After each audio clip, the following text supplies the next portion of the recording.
So this is what everybody really looks like when they take their mask off after guns, beer, and therapy.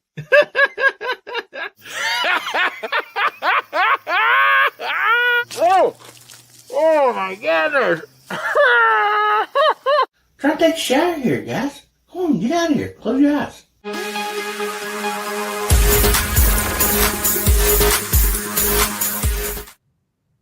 Howdy, Hillbilly Nation. It's American Hillbilly. Man, it's good to see y'all out there this evening. Man, what an awesome side chat we got going already.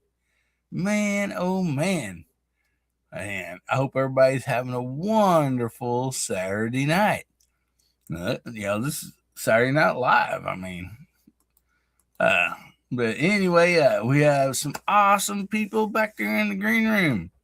And we are going to bring them out here in just a little bit. And anyway, I want to thank you all for being here tonight. And so, first up, we're going to share I want to share this Bible verse with you. It's so close to Christmas. Oh, and yes, of course, I misspelled a simple word like will. You will have joy and gladness, and many will rejoice at his birth. Dr. Luke 1:14. Yes, we're getting close to Christmas time and have all the fun that we have, with family, friends, getting to share like gifts and stuff like that. We always want to make sure we keep, the reason for the season, and so we don't want to take Christ out of Christmas. That's for sure. And we got an amen out there from Jamie. All right. Man. But anyway, enough looking at me. Let's bring some of these folks out of the green room, and we're going to be talking about air guns tonight. Yeah. The weather's getting cold, and, sometimes it's just, might be impossible to get out there on the range with the weather conditions, this and that.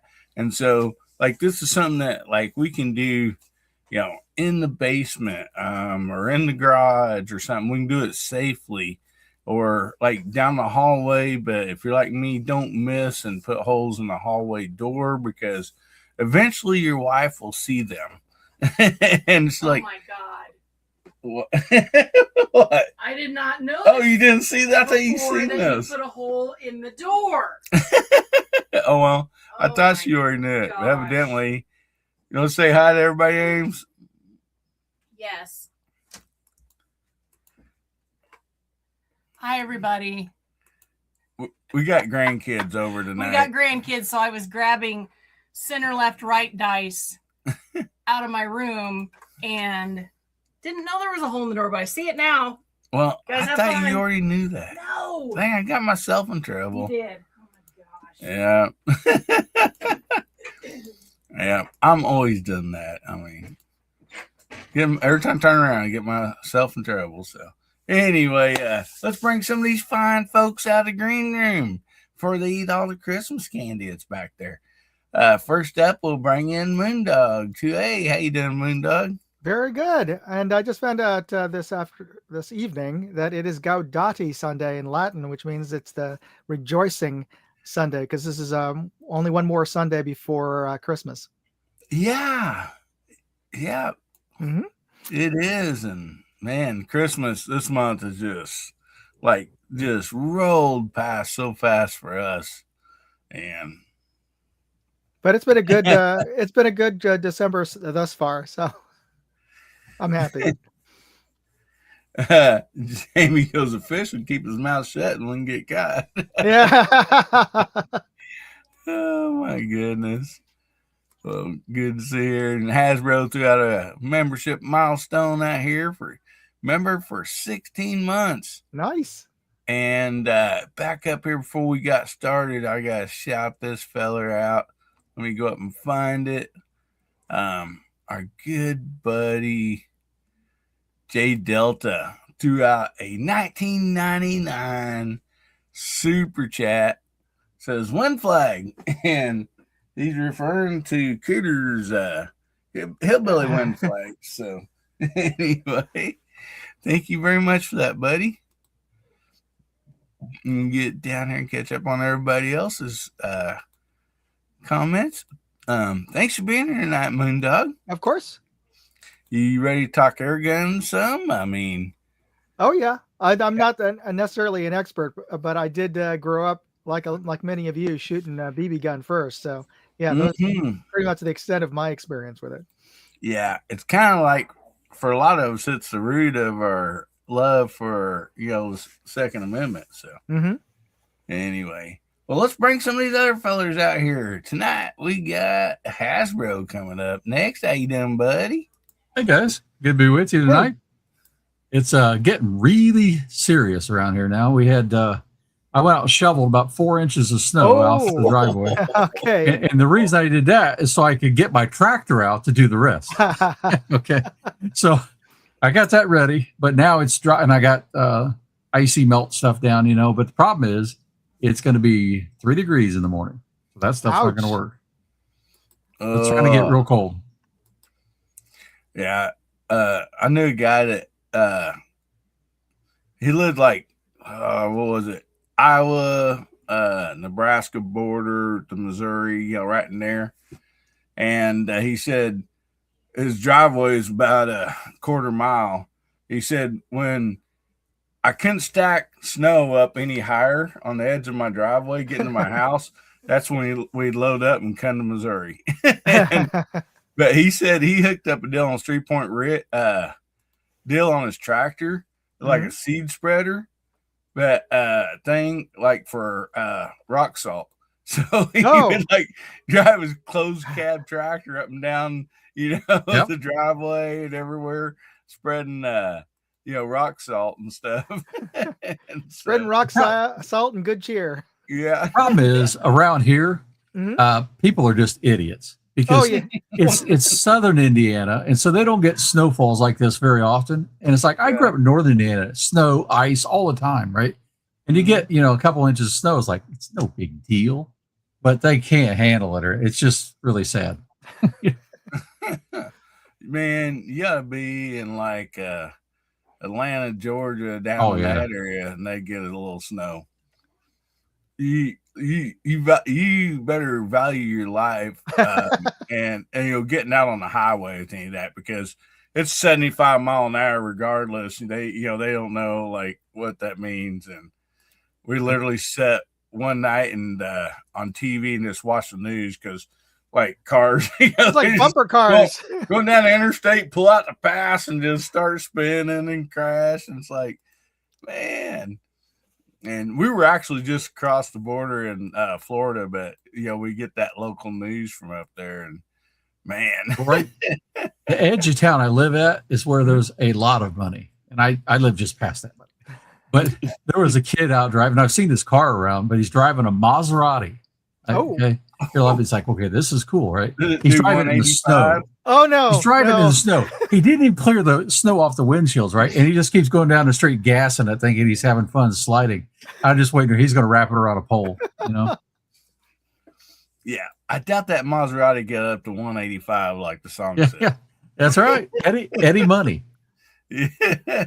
Put me on the trivia show, Eddie Money. Yep. Well, I always thought it was fun, like my Camaro. Oh no, wait a minute. Yeah, I think it's right. I could be wrong. I'm trying to remember. I don't remember who sings it, but awesome song. I go out there to scrape my windows, like got ice on them, and I always thought it was really funny. I just scraped 2 eye holes and then get back in the car. He had 2 eye holes to look out the window driving to school. Yeah.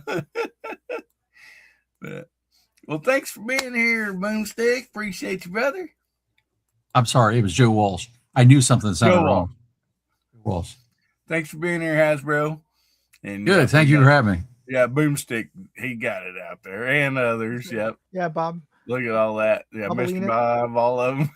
Like Joe Walsh. That's right. It's like I knew something didn't sound right. Big guys had to shovel 10 to 12 of that nonsense snow off my sidewalks and driveway today. Dang, man. Well, talking to somebody, he's from the northern part there, Illinois AIRGUNs there. Rod, how you doing, buddy? All right. How you all doing? Good. Why ain't you out there fishing and this stuff? Oh, boy. Too cold for me. I like your channel. I love it. It's like fishing and then air guns. And, you need to combine those and shoot fish with air guns. I used to bow fish them. Yeah. Oh, okay. That's about halfway there. Yeah. I'd go bow fishing. Well, I deer hunted with bow and all that stuff till I kind of bust my shoulder up and made it kind of hard to pull a bow. Yeah, I can see that. Yeah. Mark Thomas says, I'd stand on the hood of my Jeep and pee a portal on the windshield at the Jeep thing.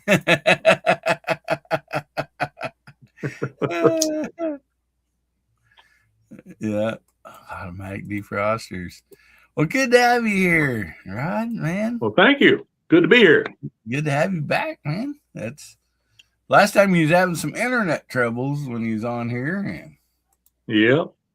but we got you coming in loud and clear now. So Awesome. And up next, we got Justin over at Fuel and Firepower. How you doing tonight, buddy? Doing good. How's everybody in here? Oh, man. Staying warm, trying to. Yeah. You getting those beaver hats made yet from all that trapping you did? No, not yet. I saw that they made some, or somebody made some coon moccasins. And I was like, man, I really missed my opportunity.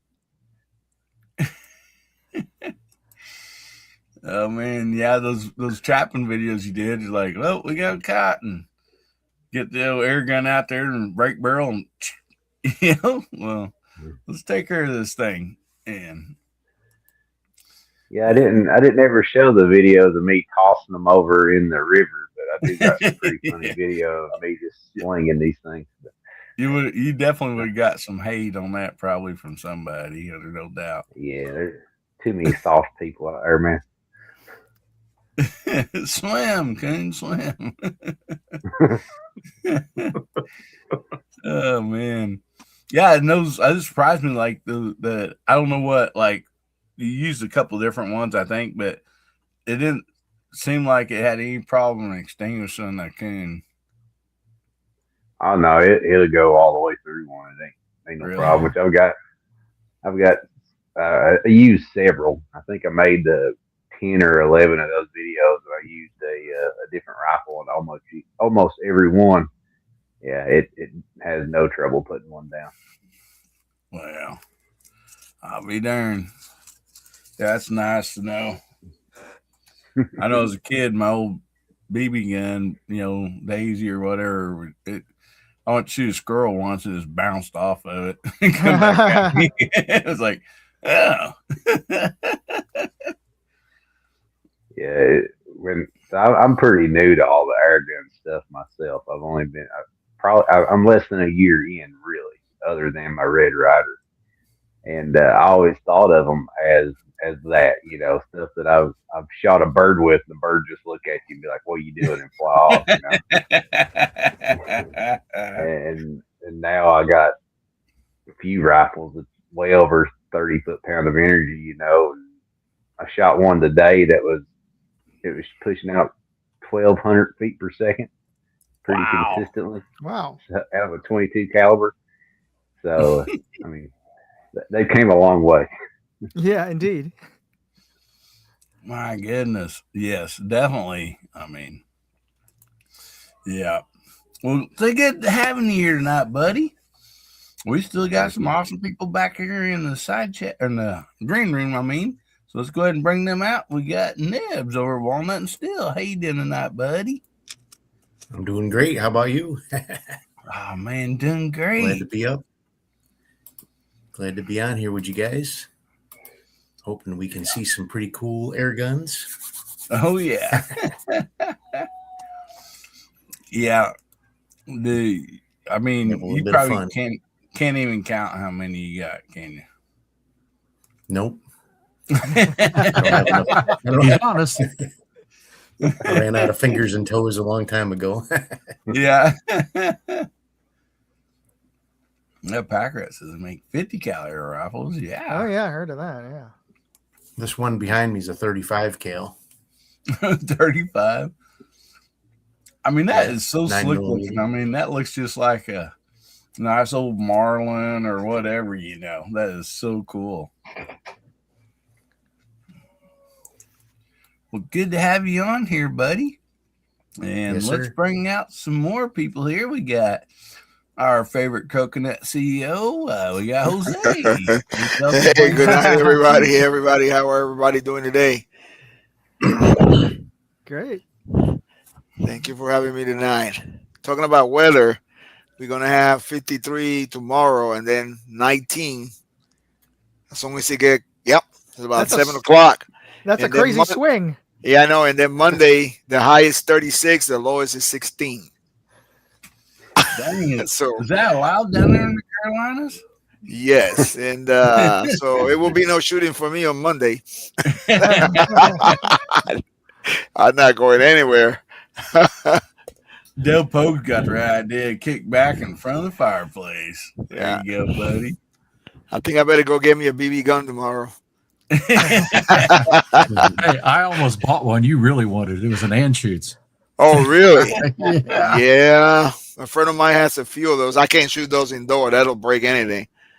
No, this was a Model 250, and they said it was one that everybody hated because when it fails miserably, and you can't repair it. So I didn't buy That's it. it.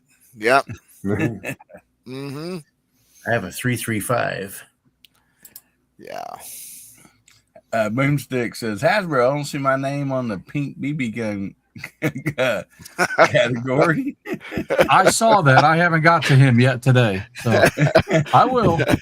Also, there's going to be a pink BB gun deal, huh? Well, if he wins something, it's going to be pink.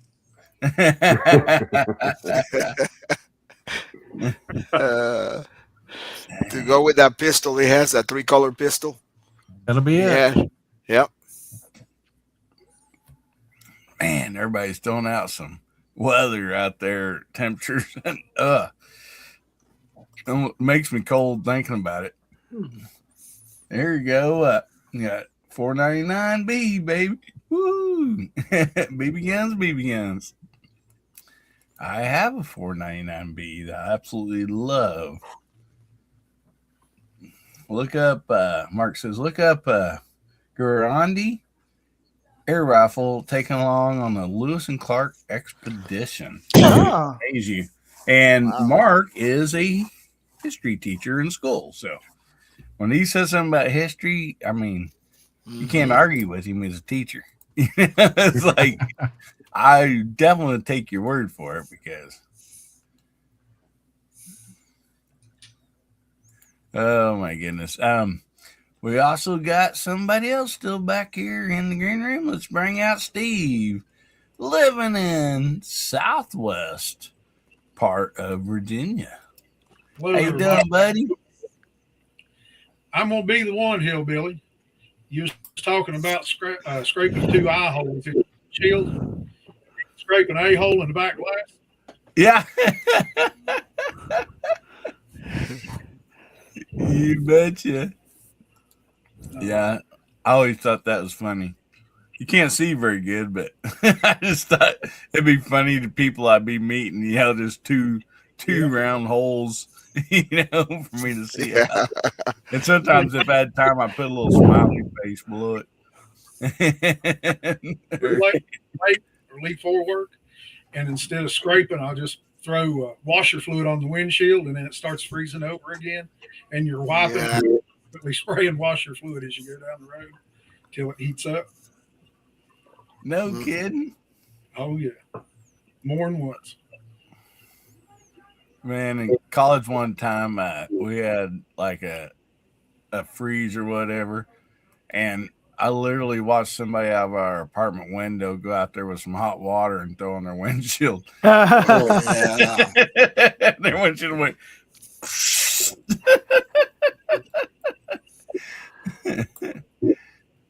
And then they stood there like, oh my goodness.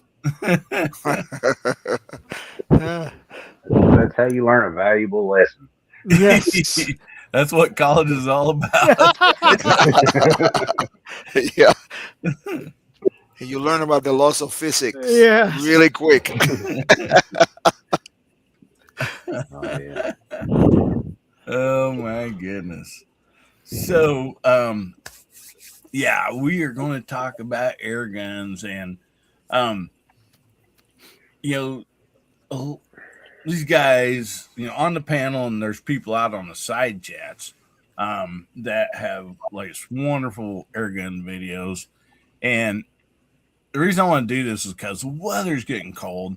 Sometimes, if you've seen all the temperatures and stuff from the side chat and, people talking on here, it's really rough to get out there to the gun range and do some shooting. And I don't know about everybody else, but for me, like my love for 2A started, not only watching Westerns, blah, blah, blah, and all that, but, getting that first, Red Ryder BB gun, and, that just, I was hooked, it's like, it's just from there, it just, did a snowball effect, throughout my life. And so that's why I think air guns are, play a pretty heavy role in, our 2A community. And my grandchildren, they start off, it's like you don't just go out and buy your kid, a motocross dirt bike and put them on it. No, you start them off with a bicycle with training wheels, take the training wheels off, blah, blah, blah. And so, with the grandkids and stuff, we start them off in BB guns and we teach safety, and all that. And then them getting to learn how to look down the barrel, and, and this and that. And so, I think air guns are a big, big part of our 2A community. And now, there's air guns out there that literally will take down, a whitetail buck now, and so that's another thing about them is there's, certain maybe cities or, states across the United States, and maybe in other countries that, they can use air guns and not, firearms. And so anyway, so, I still think they play a very important part in, our 2A community. And so starting off here, we're going to do a little bit of like history, a little bit, Hasbro. And then we're going to call it the side chat here in just a few minutes, man. We got 43 people out there, man. Good to see each and every one of them. Just appreciate you all being on here. So Hasbro sent some topics over, and I was like, give me some topics that you guys like you think everybody would like to do or talk about and this and that. So he sent over some great topics and everything. But one of the ones I thought that'd be interesting to start off with is just a little bit of history lessons. And so Hasbro, you sent Red Ryder history, pre-war, hardest to find, copper banded, post-war, modern history of the Christmas Wish Red Ryder. And so I know you, most of you guys on this panel, way more knowledgeable than I am on this topic. And so I'll kind of let you guys just kind of take this over here for a little bit and learn us something.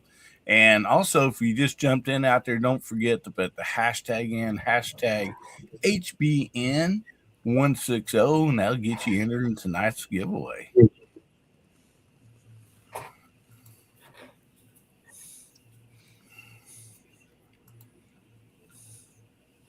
You there, Hasbro? Oh, yeah, I'm here. I'm sorry. I didn't know you want me to start. So, yeah. So I'm going to start this discussion, get a lot of things wrong. I'm going to turn it over to Nibs and the rest of these guys to pick it up and fix it. Okay, but I have been hunting, and I have several of the Red Ryder models now. And I actually sent Hillbilly one that I don't have, and it's kind of rare. And that's he can talk about that a little bit better, but it's from a specific time period, 72 to 74, I think. Yeah. Nibs gave me some information. Then we went hunting. It's a 1938 Red Ryder, but no B, right? And those are kind of hard to find in that when I came to find out, let alone one that was new in box. Bless me with that. I'm so excited. I do have pictures to share. Good. With that, so. But so I started collecting a little bit, and my oldest one right now, as far as Red Ryders, is about they think about 1946. We kind of narrowed it down. It has a cast iron handle, which is unusual, but it has steel bands. And before the war, they had copper bands, and that's the one I'm really kind of after.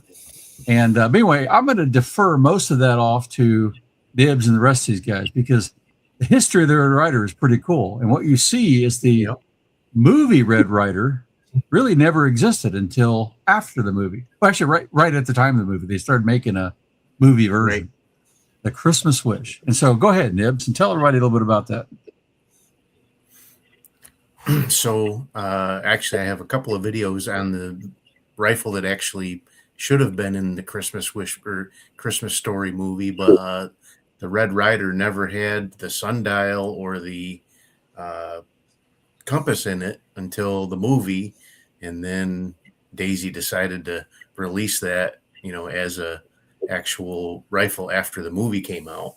But the gun that actually would have had the sundial and the compass on it was actually a pump action called the Model 107 Buck Jones.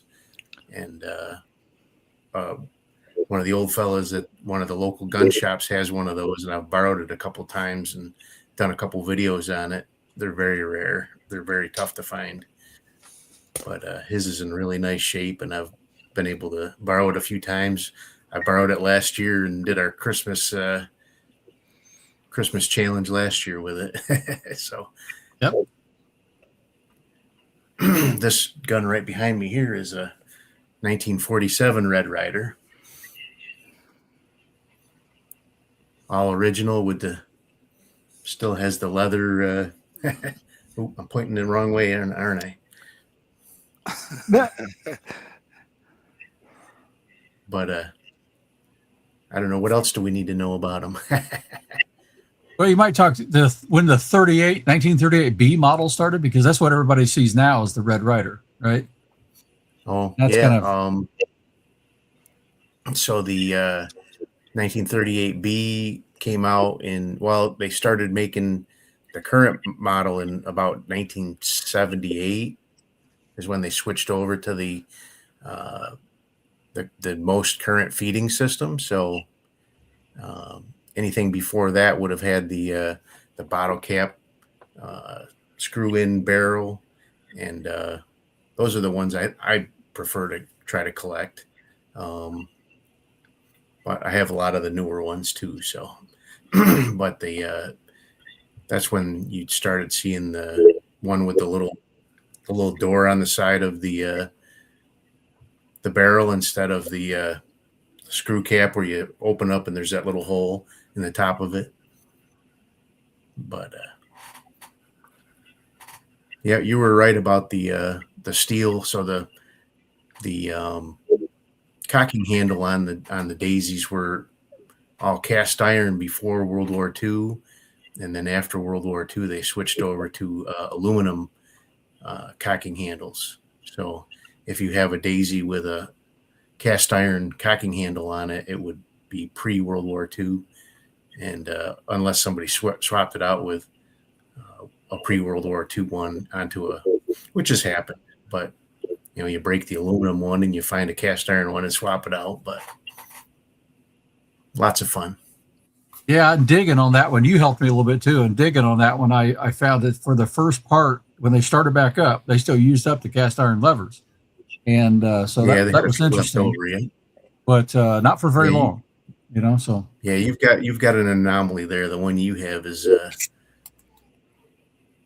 little something different. Yeah. I really wanted copper bands on it, and I was hoping when I cleaned it up I sent that one actually to Ron Wayne, and he did an amazing restoration on that one. Okay. It was rough. It was rough. Yeah. Ron, man, he really is in those daisies. He does a great job with them. Yeah. Yeah, he was wanting to be here tonight, but I think he's over with like his dad. His dad's elderly, and family members kind of take turns, going over and just visiting and sitting with him, and his mom and stuff. So anyway, yeah. But if we really want to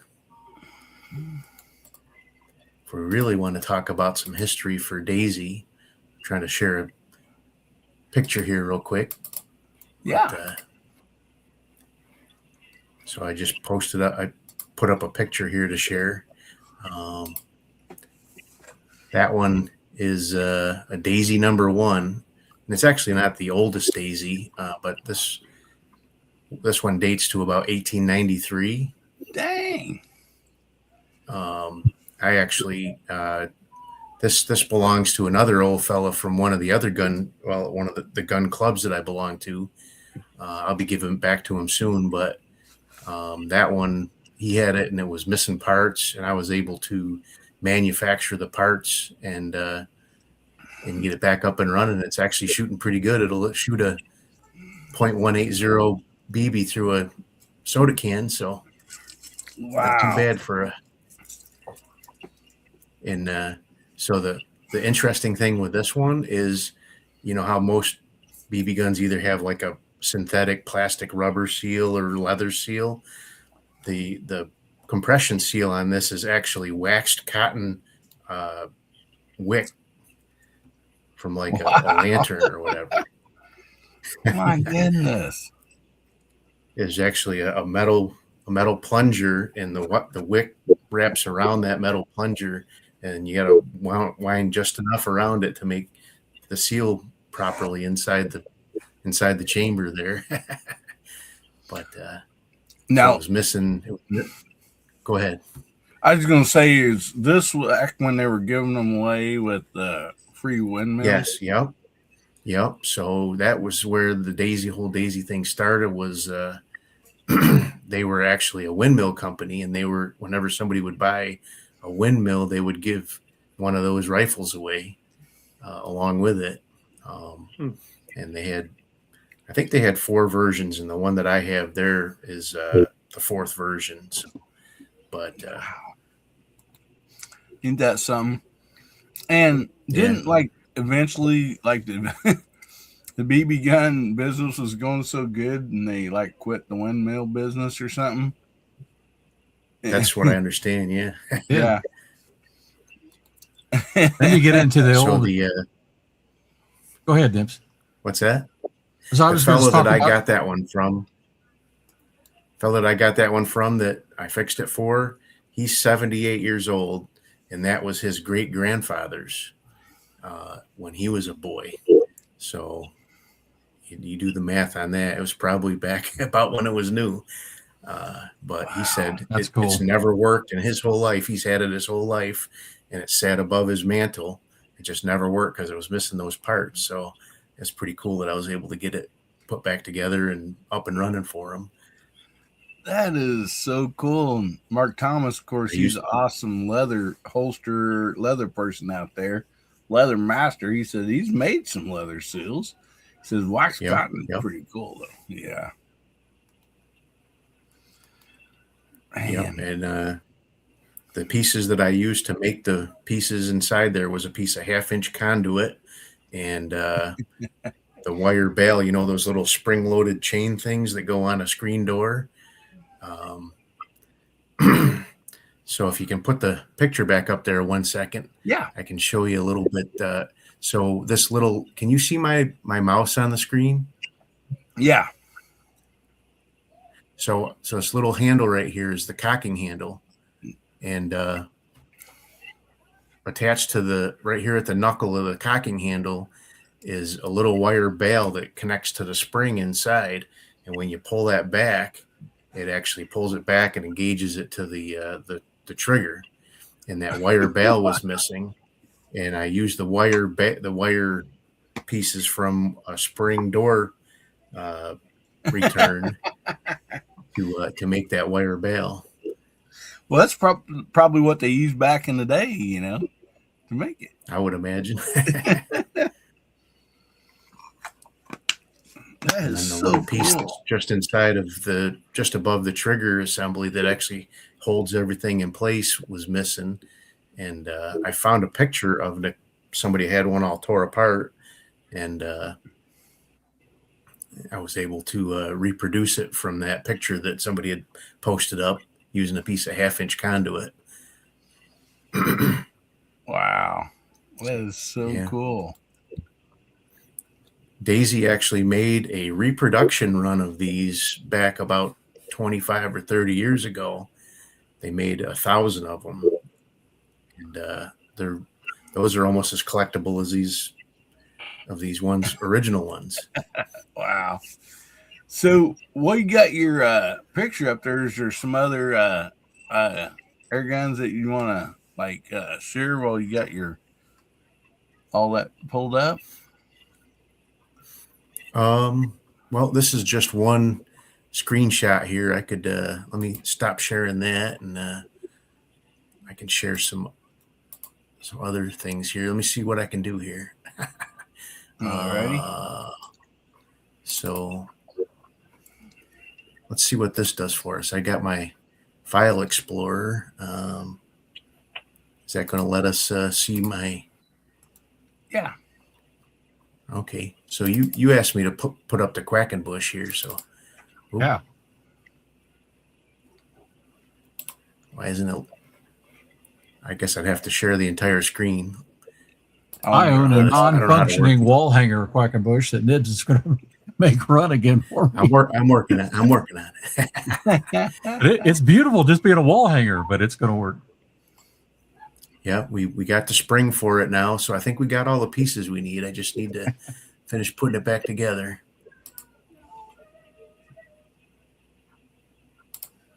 All right, let's see if this will work. So I'm sharing my entire screen now. Maybe I can. Yeah, let me see what that does. Well, nope, wrong screen. So let's see here. Get my. This is where I'll go. Nibs, you visit sites like that? Now I did it. Yeah, look at there. Ain't that cool? How do I stop sharing that? There we go. That ain't gonna work. Oh. I broke the internet. While he's doing that, we can talk about what I put up in the background. So if you see, we got the Red Rider, and you probably can't see. I don't know if I can get out of the way. There's a sign on my wall back here that says King Air Rifles. So, and I'll have these dates a little bit off. I think it was somewhere in the 20s. King was a major competitor to Daisy, and they're right across the street, basically.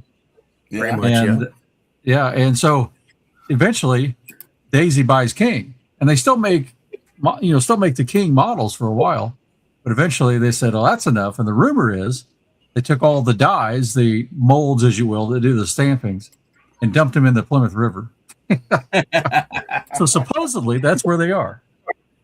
No kidding. Dang. I have a couple Kings, and I know Nibs and a few others do here as well. So it's one of those. That's the earliest story of all these guns that were lost in a tragic river accident, right? Yeah. Yep. That's what happens when they start to claim them. Yeah. Yeah. And now, the Daisy place is just down here in Arkansas, about 45 minutes from me in Rogersville, Arkansas. Yeah, And so it's I need to Crossman. go down there sometime and go through the museum and videotape it and stuff to share with everybody. Well, the problem is we talk about these unfortunate boating accidents if they come after your guns. Nibs is going to need the boat the size of the Edmund Fitzgerald to lose his.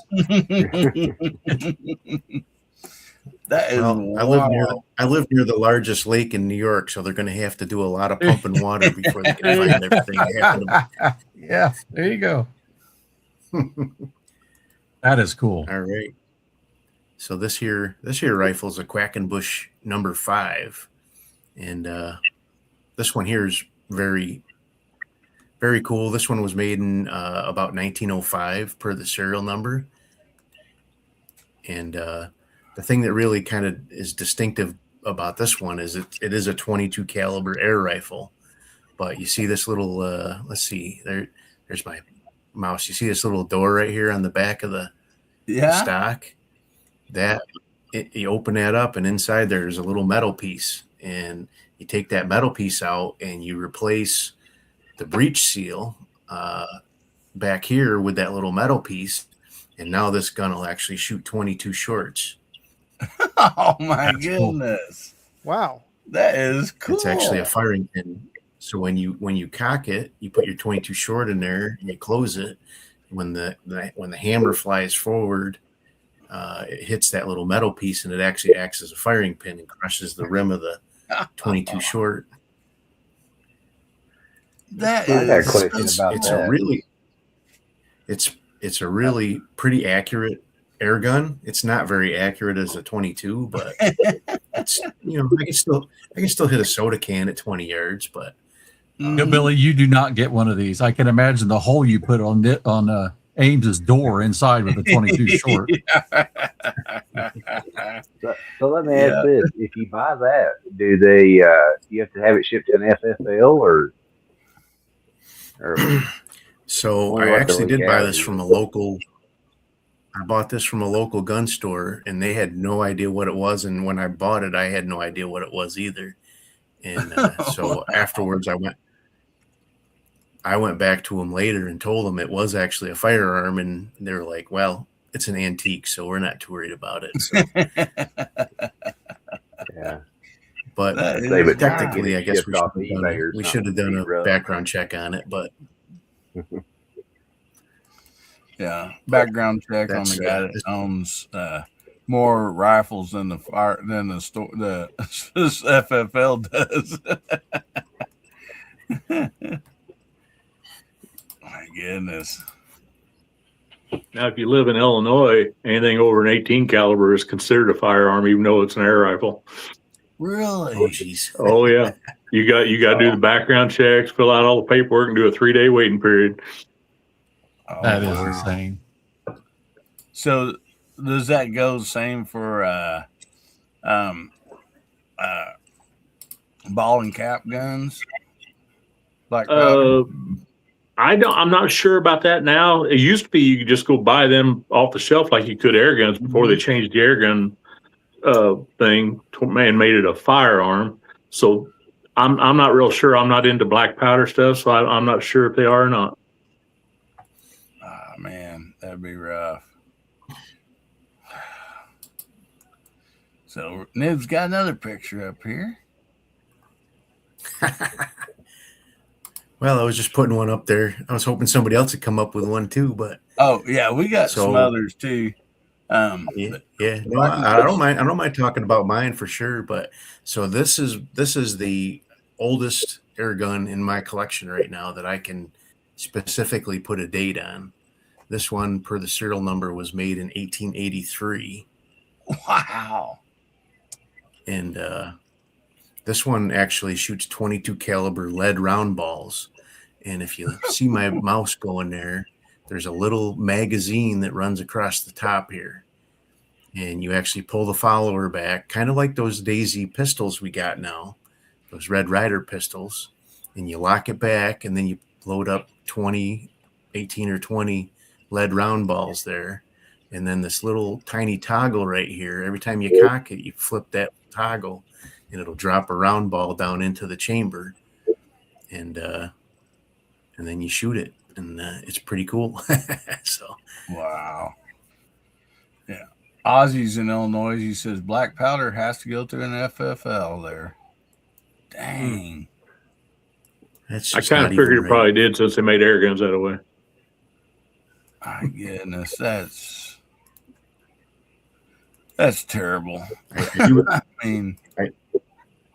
I do have another air gun that could be older than this one, but I can't verify it because the that one was made between 1873 and 1900, but there's no serial number on it, so I can't date it as specifically as I can that one. Quackenbush, there's actually a book about Quackenbush guns and air guns, and they have a very detailed serial number listing in there, so you can date your Quackenbush rifle or air rifle very very specifically. So all the ones that I have, I know the exact year that they were made. I actually do have one Quackenbush 22 rifle as well that was made in the early 1900s as well. My goodness. That's crazy. Well, real quick, we want to stop and we had Jamie on here at the beginning, and I don't know, he may have had something come up, but make sure tell everybody to get your hashtags in, hashtag HBN160 for tonight's drawing, and it will be a skinny knife. And the side chat's awesome, so I'd like to call out the side chat out there. And see, Moondog, would you care to shout at everybody out in the side chat? What should we have everybody type in? What do you guys think? Oh, Boomstick already jumped out. Yeah, let's go BB. All right. He's Hillbilly, like, you can spell that. Yeah. Well, us hillbillies can even spell that. All right, let's start off then with Boomstick since he started it all going. So we got Boomstick, we got Hasbro who's in the panel. We got Jay Delta who's also on the panel. We've got Fuel and Firepower. We got Living in Southwest Virginia who's also on the panel. We've got double FB is spelling it all out. We got Agorizer. We have Walnut and Steel is also on the panel. Ron 2A Matters. We have Mark Thomas. We got Dwayne. And we got Gorizer again. We have Fun Time Air Guns. Dale Pogue. Pack Rat. Attic. We got TJ Fishing and Shooting. Got Hasbro again. I thought we had an alternate spelling of my granddaughter's name. Okay, all right. Got Michael Dunn, Ozzy Osbourne, and we have Jacobs 9230, and we have Mohi. Oh wait, no, those are little BBs. I'm assuming. Yeah, little BBs. Yeah. Yeah. We got Alaska One Andy, and we got Mr. Bob Badalina. Dabalina, as Ames like to say. And we got we have M. Gabriel as well. Hasbro's throwing them all out there. Yeah, that's all the BBs calibers I know, but I'm sure Nibs knows something else as far as round ball calibers or air guns. We have 42 watts. I don't know nothing. So much. Man. So, like I said, we have some great topics. We'll get to the giveaway here towards the bottom of the hour. And yeah, Fun Time said he missed 1.180. But I think it'd be fun. I don't know if you had this in here or what. See.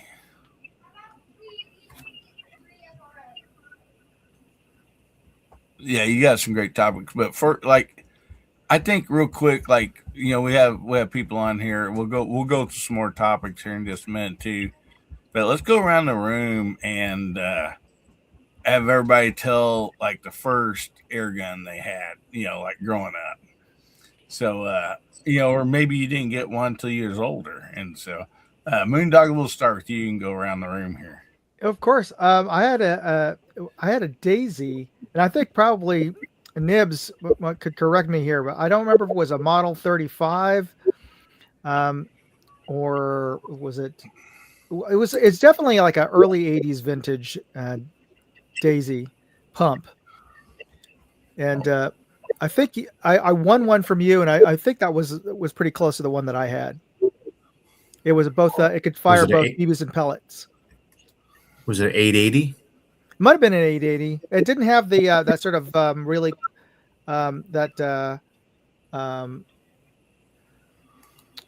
pass through handguard thing. It was just like a plastic that was looking like wood on the front, more kind of that was the handle. I do remember you won one from me. I don't remember what it was I sent you though. I just remember, yeah, it was I shot that thing for forever, and I learned how to shoot with that to the point where I ran out of BBs, so I started rolling up tinfoil to shoot with.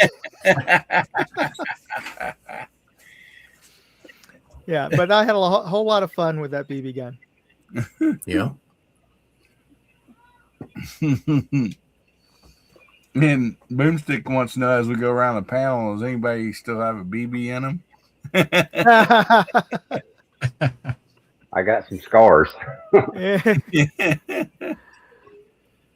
thing I did learn about those aluminum BBs when my friends and I started shooting at each other, we could at least use those, and we wouldn't have to worry about getting anything stuck in us by using foil. Oh man, so awesome stuff. Hasbro, what was your first one I ever bought was in 1983, and I actually went out and bought a Red Ryder, and it's before they came out with a Christmas Wish for the movie. But I saw the movie, I loved it. I thought, I'm going to just get one, and I played with it a couple times, stuck it in the closet for the next 20 years, and then started playing with it much later in life because I got into building my own muzzleloaders from scratch, a lot of other stuff in that time period. So I was just doing bigger BBs and doing that kind of stuff. But that's where I got started. And then, I run across Nibs' channel, and my BB airgun crack dealer got me hooked. Now I've got a bunch of them. But yeah, thanks for that, Nibs. Awesome. So, Rod, how about you, buddy? Sheridan Blue Streak, got it for my 7th birthday. I couldn't even pump it up. I was too scrawny to pump it up. My dad had to pump it up for me, but I still got it, and it still shoots. In fact, I got two Sheridan Blue Streaks now. I inherited one from my father-in-law. That's so cool. Yep, man. Some of them Sheridans, I'm still too scrawny to pump them up. They can be tough to pump, that's for sure. I got one that's tough to pump. It's because Nibs rebuilt it. I got the one you rebuilt for Chad. I bought it from him. So yeah. In fact, that Sheridan I got for my 7th birthday, Justin, talking about Justin doing his trapping, I ran a trap line when I was in high school, and that's what I used to dispatch the coons and the muskrats and whatever else I call it. Cool. They'll do it. How about you, Justin? I had the Red Ryder. Just got it when I was, I guess, 8 or 9 years old. Got it taken from me not long after for about 31 years. But I got it now. It just don't shoot. So you got it back, huh? I got it back. It took me 31 years. And they finally trusted me enough to have it back. That's a long time to be grounded. Hey, listen, my grandparents could hold a grudge, man. I learned it from the best. But I got it, and it won't cock. It'll like kind of ratchet up. You know how they ratchet, but it won't actual cock and hold. I haven't got into it yet. And then I got another one that they had picked up because they took it and then used it to keep away like stray dogs or whatnot. But they bought another one, and I've got it. I don't have a clue what year these things are. I don't even remember I'm buying another one. But I've got 2 of them now. One of them shoots, one of them doesn't. Then I just bought another one. But yeah, that started out with the Red Ryder. Oh yeah, they're fairly easy to work on. I'm gonna get in there. I don't know if I want to do it myself or if I want to send it like Tom Palmer or somebody and let them hot rod it or something. I don't know. You can do it. Yeah. I've done So the how about easy you, ones. Nibs? When it gets hard, I call the master. Yeah. So Nibs was one that. What's your first one? One that started the passion. Well, when I was a little kid, I had a similar story to Justin's. There, I don't know if it was a Red Ryder, but it was definitely a Daisy, with lever action. Um, I got it for like my 8th or 9th birthday, and my dad had a bunch of beer bottles out in the garbage can, and I got my Daisy out there, and I was shooting all them beer bottles, and there was broken glass all over the ground. And when my dad got home, that disappeared forever. So that didn't last very long. That was a Christmas present that went away real quick. This is one thing those BBs could do is break glass, no doubt. Yeah, and get you in trouble. Yeah. So the reason I got ricochet mine off that taken, glass and come back at you, though. the reason I got my taken, I was shooting. My uncle had a trailer, and it was an older trailer, like house trailer. And it was metal siding, so I was shooting it. It'd ping off of it, made a real cool sound. And I was like, maybe, right. So I was like, well, maybe I'll shoot that window and just see what happens. Well, like you said, windows break. Yeah. And they was awful mad about it. Putting all them dents in the siding of the house. Yeah. Hey, at that age, man, I was having a great time. See, who did we lose? We lost Moondog for a minute. Hopefully he can get back on here. So how about you, Jose? Can you guys hear me? Yeah. Okay, so the story I'm about to tell is true. Names and locations. The names and locations has been covered to protect the innocent. So I only had one BB gun my whole life. I was this okay. By the way, this is a true story. About 55, 56 years ago. My dad said I wasn't responsible enough to have a BB gun, so I had a bicycle, and I think I told you the story offline. And we call it a Frankenstein bicycle because it was a bicycle that had different parts from different bicycles. So that's what we call it. So I traded it for a BB gun. I maybe need to know. I know it was a Daisy, but it was a pump one. After you pump like the fourth time, it gets really hard to pump. So yeah, we had chicken because I live in the country in Puerto Rico, and my neighbors had chickens too, which is my sister's godfathers, right? Godmother and godfather. So he had a chicken that was his favorite. It's kind of tan looking. I guess she laid the best eggs. I don't know. Well, we had chickens and they were eating corn. We throw corn, but his chickens will fly over the fence of my house. And Tom knows this because in Philippines, you know it is. We got fences in the house. So I'm aiming at the chickens to scare them, right? Uh-huh. I don't know about gun, but somehow I fire and it hit the neighbor's chicken in the neck. Oh boy! And no need to tell you anything else, you two. This is 55 years ago. Okay, so statute of limitations is up. Yes, because so I never aimed to hit that bird. Did you eat it? No, I took it and threw it over the fence. To the woods, and then a couple of days later, I'm in the back door, looking. We had a little land, and I heard Mr. Peter. He called his wife Lou. She said, "Lulu, have you seen my 10 chicken?" I haven't seen her in like 5 days. I just got up really quiet, got back in the house. To this day, I need to confess. So you guys pray for me because I never told him.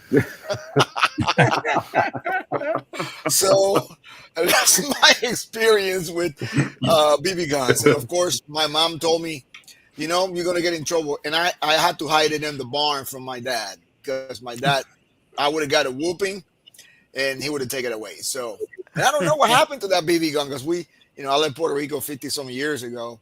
about 40-some years ago when I joined the Army. So, and we sold the house. We don't know. Maybe it's buried somewhere it might in the still be land taking there. out chickens.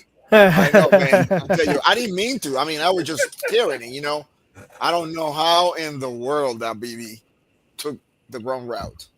And so I tell people, you got to be careful with those BBs. They can hurt you.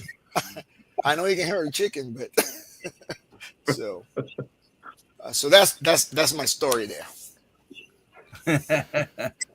Broomstick said he got in trouble with shooting one of his mom's honeymoon birds. Took him like 100 shots to get it. That's no different than the day, is it? Yeah, I mean, I know if I would have tried that probably in 100 years, never would have happened. But one of those freak accidents, I guess you call it. So. Nowadays, Broomstick shooting flies off targets out there. I know, right? That hummingbird practice evidently paid off, huh? And Gabriel goes, I have no idea what tan chicken you're talking about. And it's. I tell my grandkids that story, and they roll over on the floor because they think I'm making it up. I said, "Nah, I'm not making it up. It's a true story." So, Steve, how about you, buddy? What was your first one?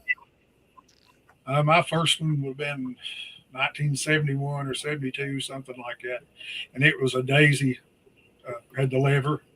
And I was so little that I couldn't just hold it and cock the lever. I wasn't strong enough. So I'd have to put the stock back behind my thigh. Oh, yeah. Yeah. But the real deal when I got it is Mom loves songbirds. And I was not allowed to shoot at songbirds. And if I did, she was taken away from me. But he hated starlings. I guess it's like English starlings or something. And they would nest up in the eaves of the house. So I shot, I don't know how many BBs trying to hit one of those starlings. And I don't know if I guess I was missing them because the thing wasn't real powerful anyway. But one day I just happened to hit one right and broke its wing. And Dad had to come finish it off because I'm in shock because I hit this thing. I had it quite a while, and then I passed it on to little brothers, and I don't know whatever became of it. That is so cool. Well, for me, my first one was a Red Rider. I was, like I said, around 7 years old or so, 6, 7. And the same thing, like you had to put the butt against your foot or something, and probably with the barrel pointing at my face, like pulling up and cocking it, I mean, more than likely, or behind your leg or, against the tree, whatever,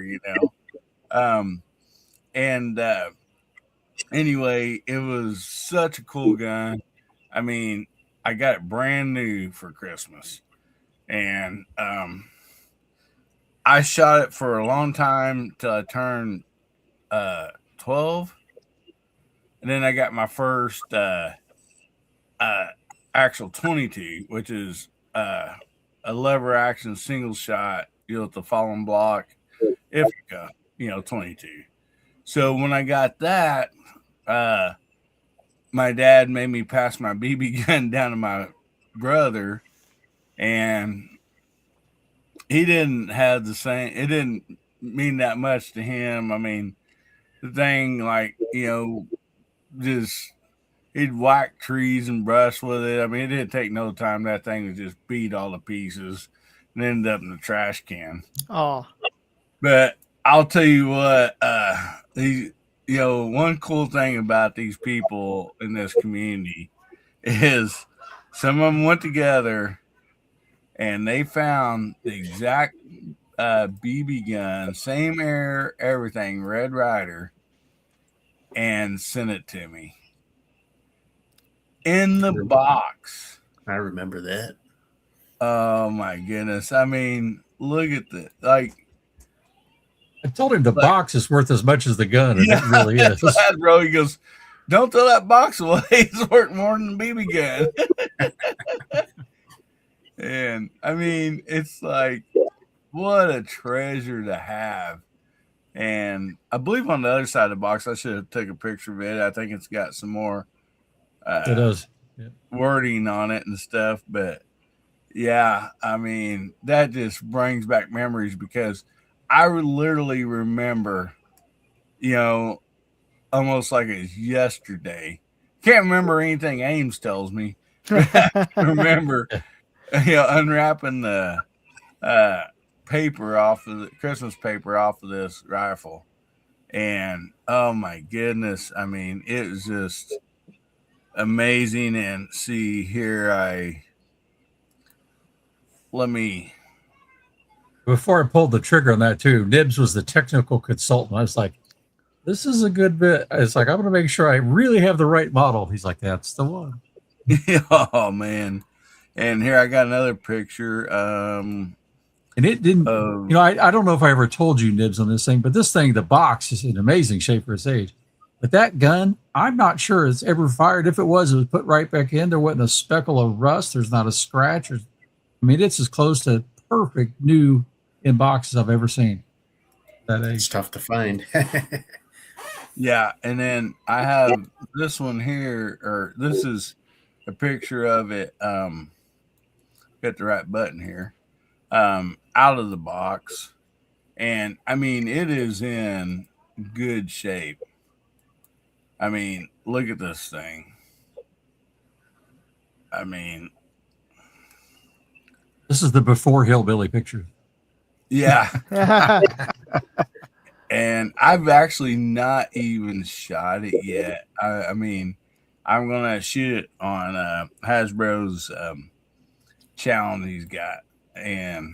But yes, I'm so excited about it. It's like, I hate to even, mess with it. Oh, fire it up. I remember working on that with you, Hasbro. Do you remember what year that one was? I can't remember.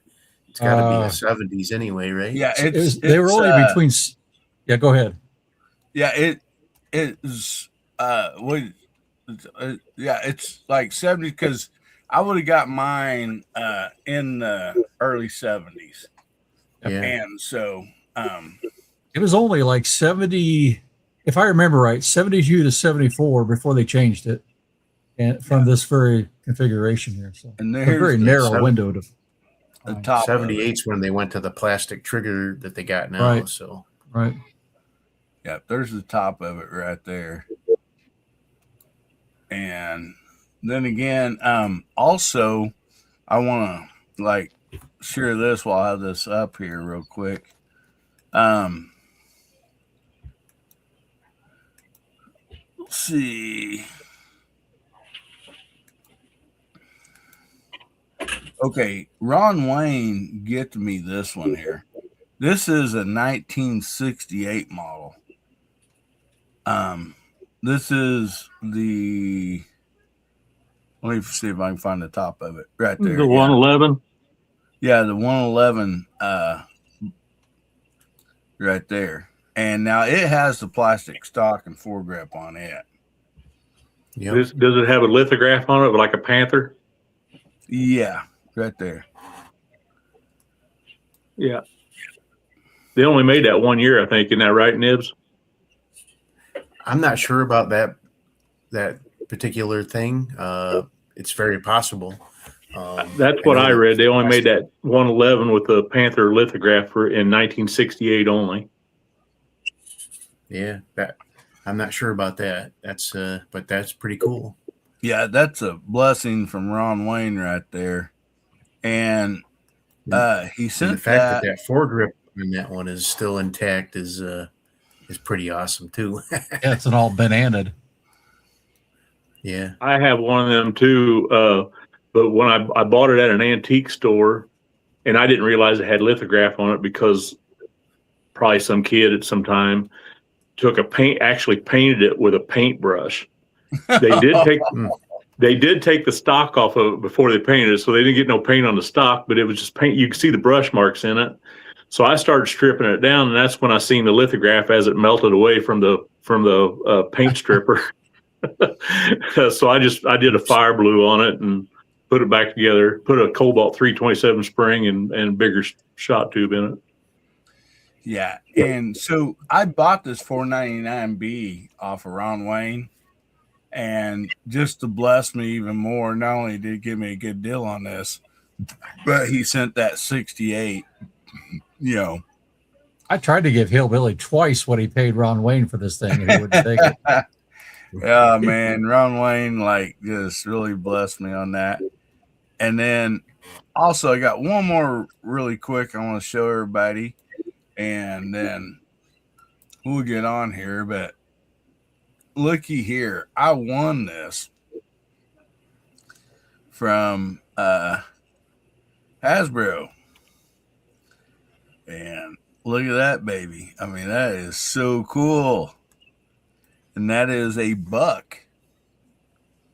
Don't hold that against me. But no, I don't have. I mean, I that's the only one I got. So I mean, Gibbs is the man now. He's going to be doing this before long. He's got to set up some jigs. I know a guy with a laser engraver now. So. Yeah, that was an awesome video, by the way, today. I really enjoyed that. Yeah. So yeah, I just like watching the thing. I just like watching the thing go, and I don't care if he's probably got a bunch of holes in him. It's bouncing off and going through, but his eyes are safe. I'm kind of wondering if it'll do tattoos. Looks like a pin cushion, but he's good. Yeah, just stick your hand underneath there and see if it'll tattoo. Ooh, that'd be a bad day. Speaking of that, Hillbilly, that kind of thing, though, we might just mention the contest that we started between you and I and Nibs for the Christmas challenge is going to have 3 custom laser engraved Red Riders.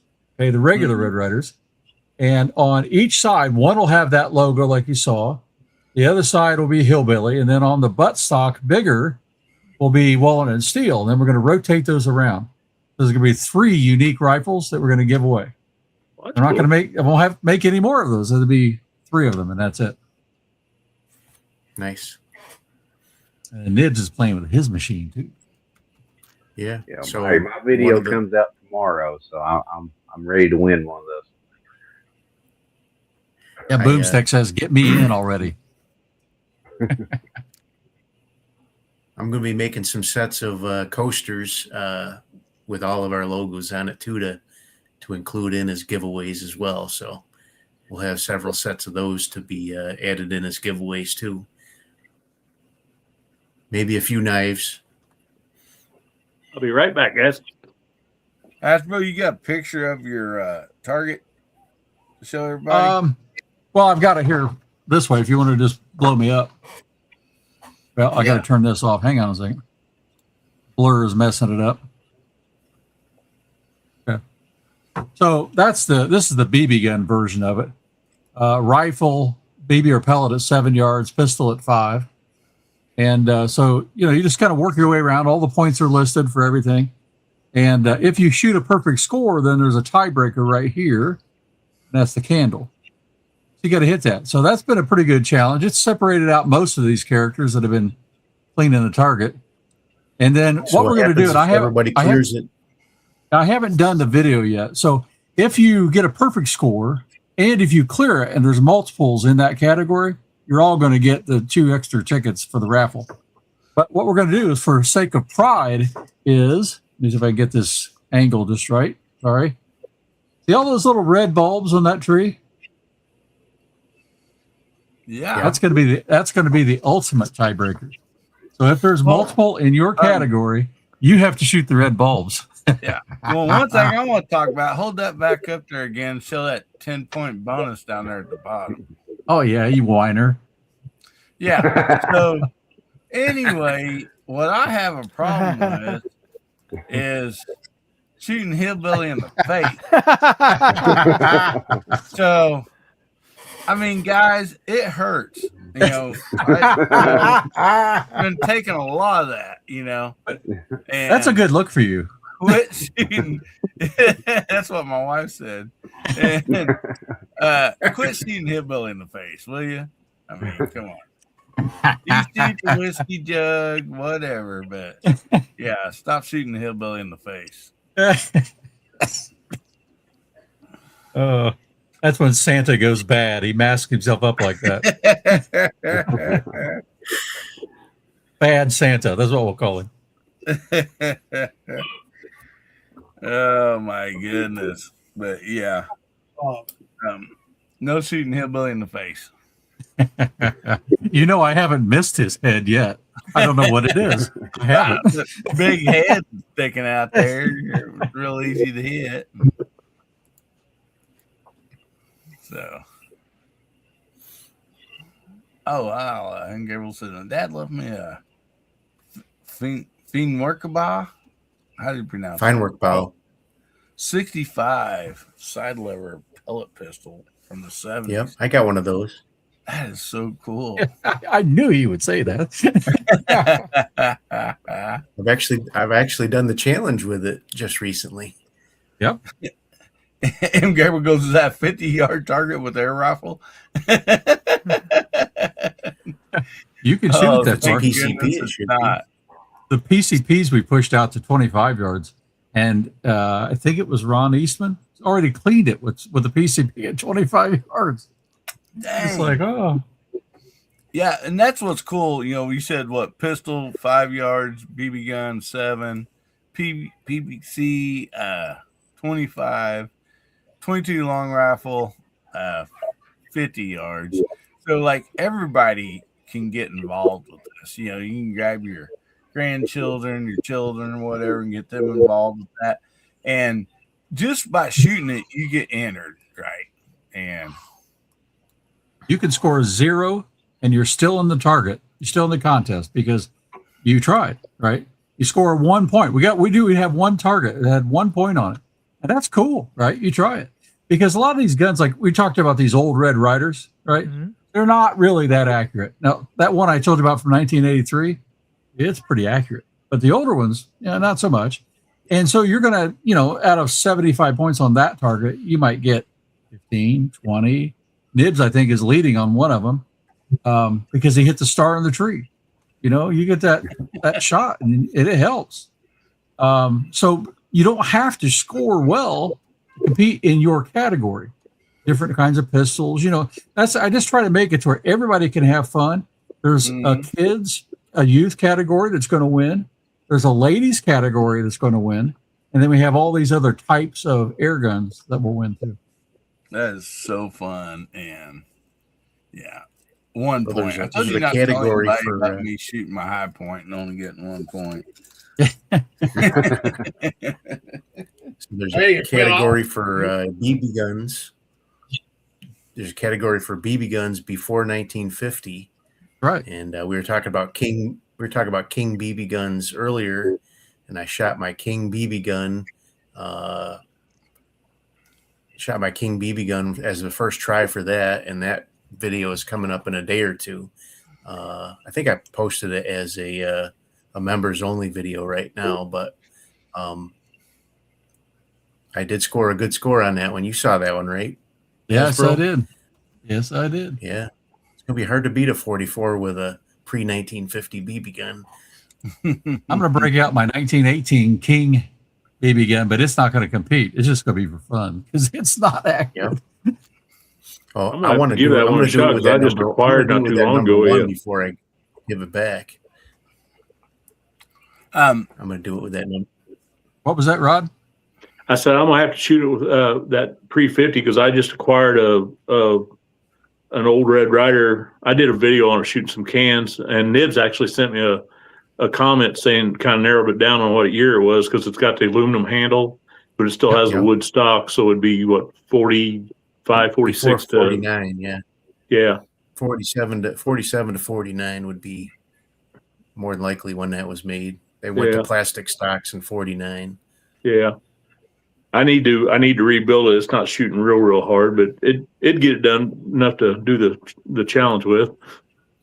Look up Cobalt 327 on. I've already talked to him. He's down and out sick, and he said as soon as he got to feeling better, he'd get me a kit sent to me. Yep. Cool. Yep. I got a kit from him for my King. It's the King that I have is basically a Daisy Model 36, but I put his Cobalt 327 mainspring in there and a 764 air tube and a set of synthetic seals. It had a leather seal in it, but that thing's shooting like 325, 330 feet per second now. So wow. They start out at like 250. So yeah. I talked to him just a couple days ago, and he's I guess he's pretty sick. Oh, okay. It's too bad. My goodness. Moondog, you need to head out of here, buddy. Yes, sir. And so Jamie's not here to remind everybody, but I got church tomorrow morning, and actually tomorrow morning I got to set up the crafts. Help my wife set up the Girl Scout crafts table for the parish Christmas party. So I'll be helping the kiddies put together an Advent wreath, or, paper mache Advent wreaths for tomorrow morning.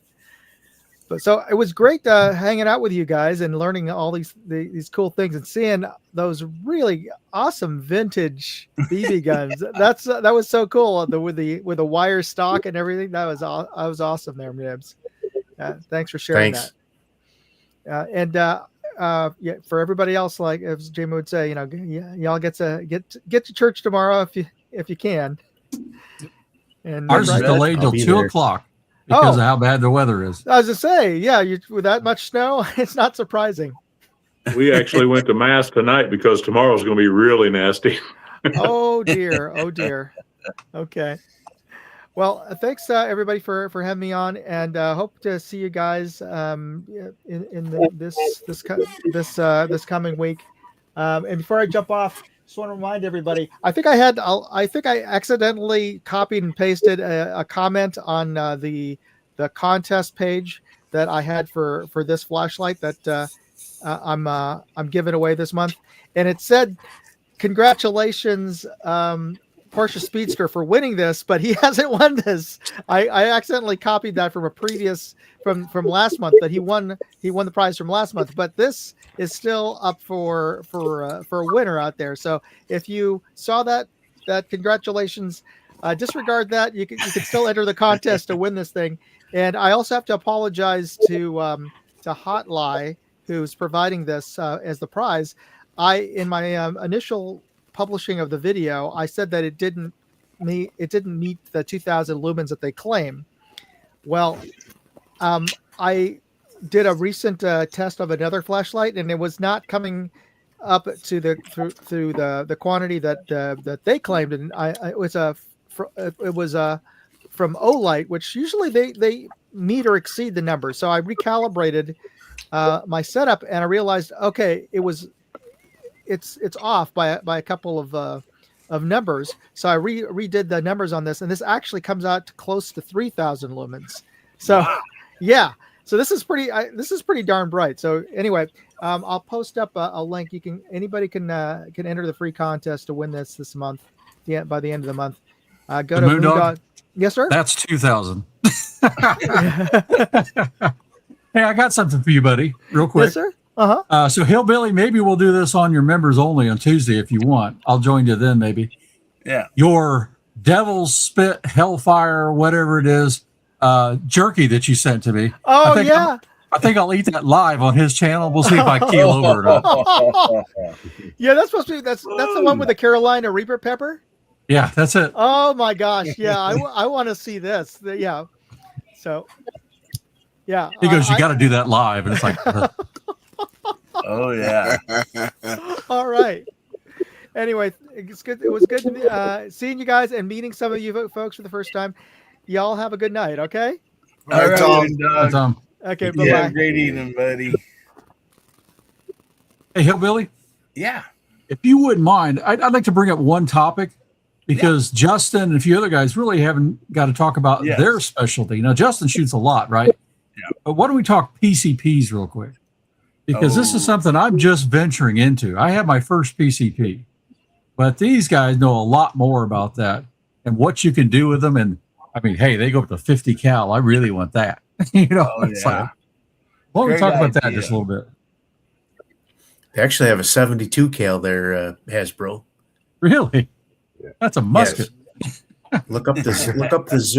Look up the Zeus. Zeus. I'll do that. Yep. It's So, 72 cal. Actually shoots I was watching them. Shoots a pellet bigger than a 12 gauge slug.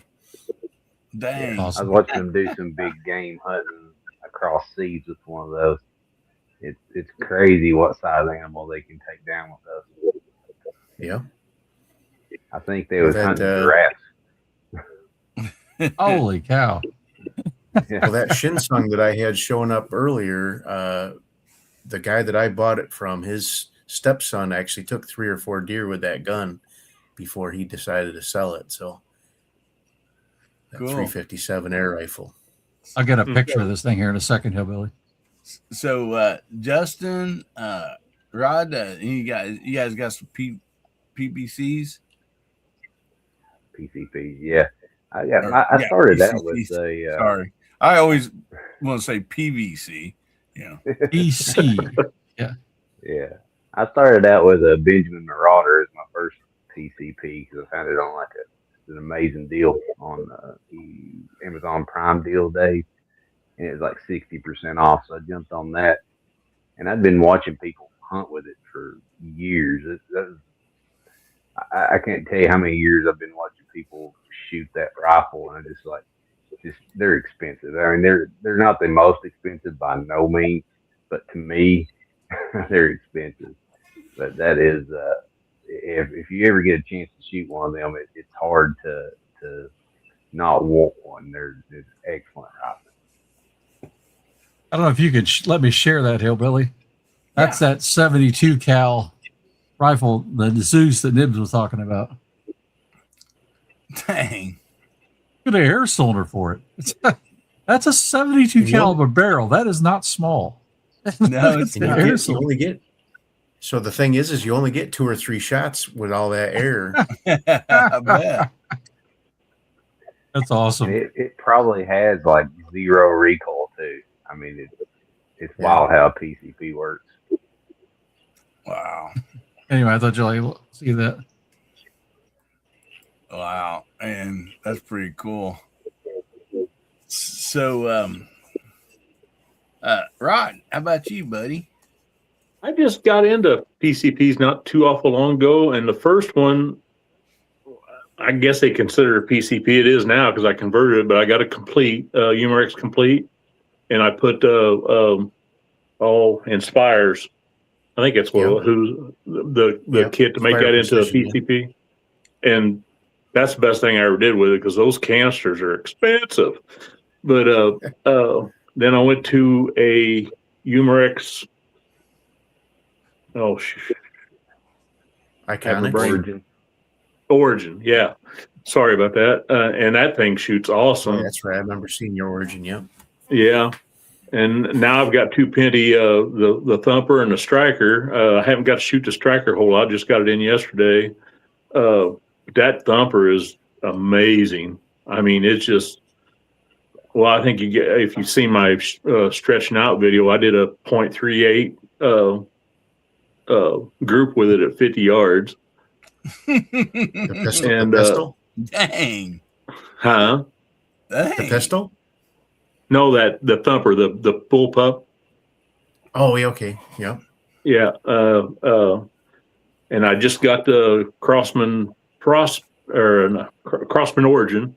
That thing's a pretty nice gun. I'm not real keen on the side lever on it. It's kind of, for me, it's kind of hard to get a hold of. But other than that, it's a great gun, and it was reasonable price for a regulated gun.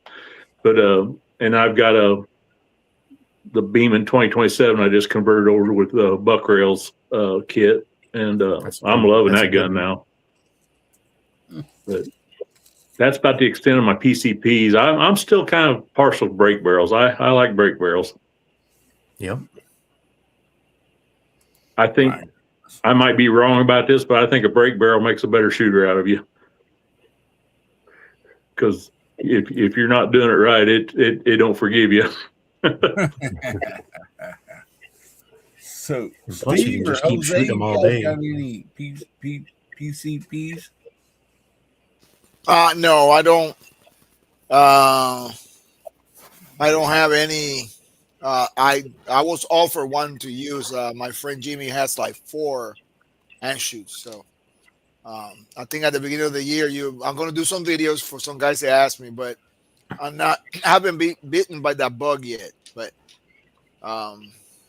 eventually, I'm going to have to get one because you know, I see how those rifles shoot, so I want to try it. So yeah, we're going to try. Yeah, yeah. I watch Mr. Nims all the time, so I've learned from you need guys to talk all to the him. time. Yeah, so This is Mr. Gucci rifle. So you need to talk to him about Gucci air guns. Yeah. Well, he has like 12. I think he told me he had 10 of them. I think 8 of them are Anshoes. You know, he got the compressor and all that. So we're gonna take it to that 55 yards and see what we can do. No, dang. Yep. Yeah, we're gonna take him out there. Speaking of Gucci rifles, before we move on, I have this one that's behind me. I actually have it set up to share. This has got to be Hasbro's next next search here. That's yes, nice. dealer.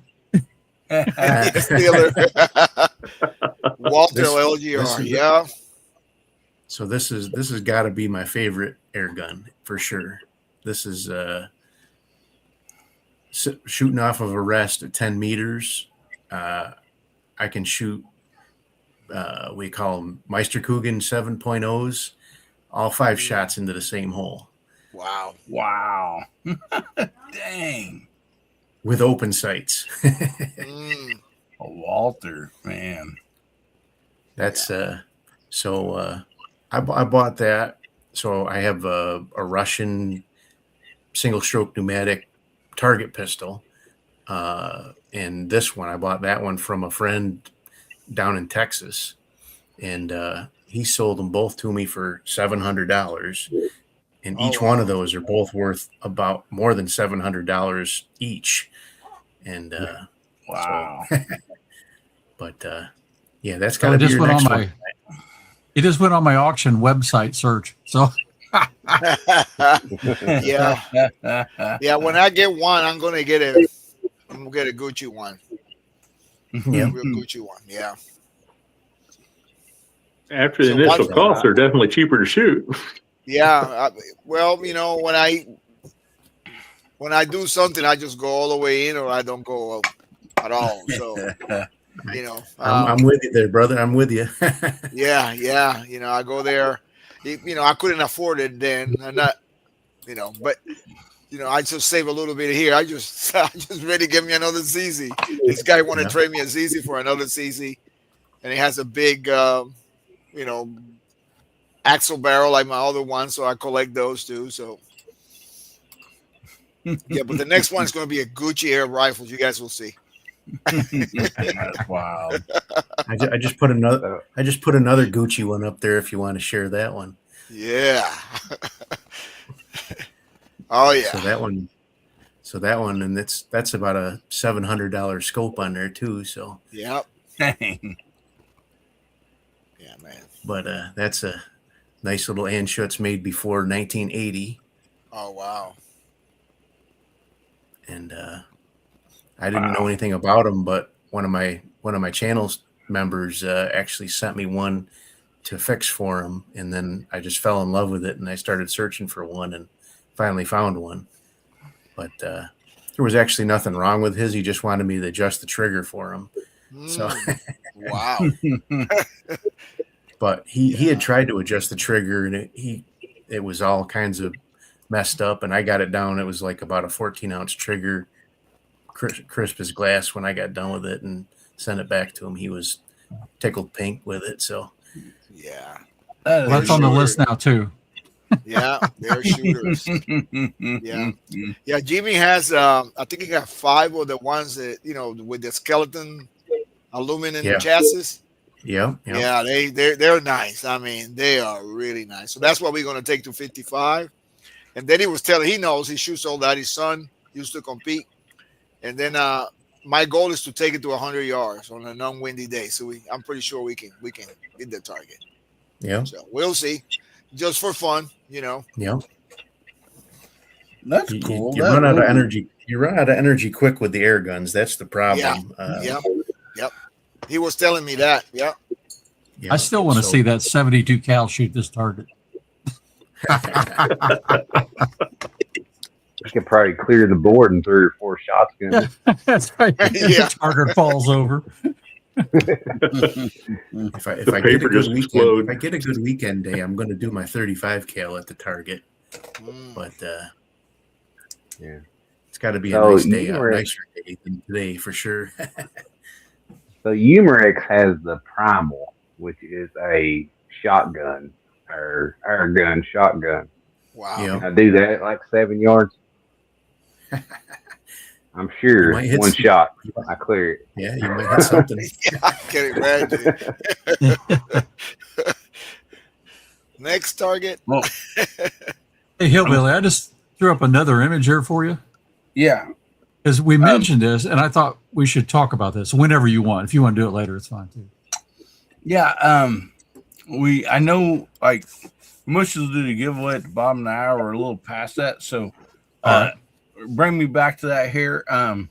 Real quick, let's go ahead and do the giveaway because I know a lot of people I have church tomorrow and stuff. And anyway, so let's go ahead and do this. That way, if somebody wants to jump off the show after the giveaway, they can.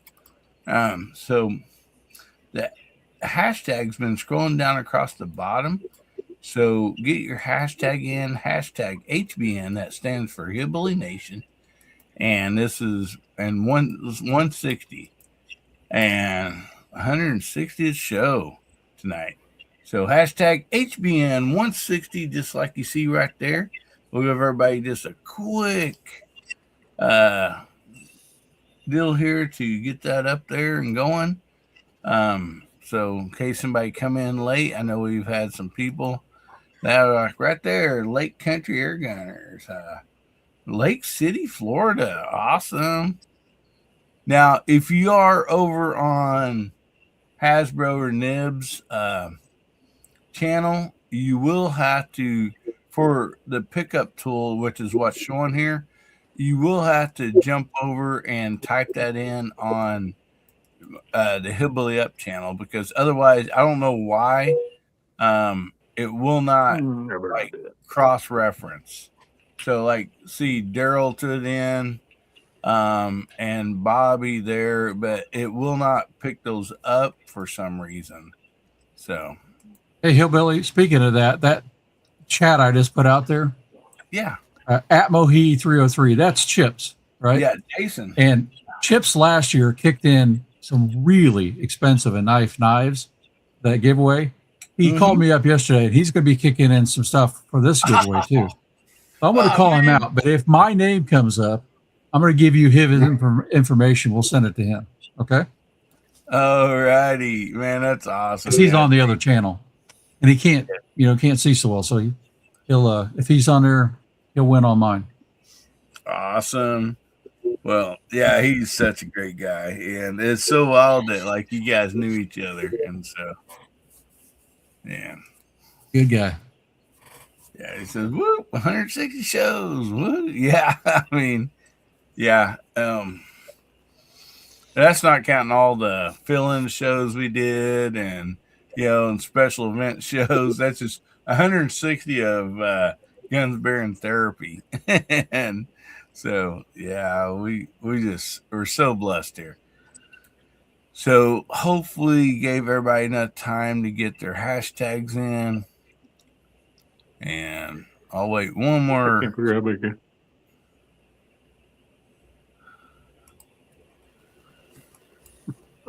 Okay. So okay. We had a few more just jump in, so we'll give them just a quick second here to get theirs in. And now you do have to be present to win on this. And in the United States, where like I can actually mail you a knife. And so I guess while we're giving everybody just a quick second here to get in, I will show you what you'll be winning tonight. So we've been for a long time doing a series of the skinny knives. We got several different colors out there, and we are up to the multicolor. And this is a really cool knife. It's got a pocket clip on it. Some people call this a glass breaker. Mood calls that an icebreaker for his mixed drinks. So I mean, it's multi-use, and even the blade has that multicolor on it. So it's really, really a cool knife. And so that's what whoever wants that, that's what they'll be getting. All right. Somebody like to give me a countdown? We had 26 entries now. So 27. 3, 2, 1. Spin it.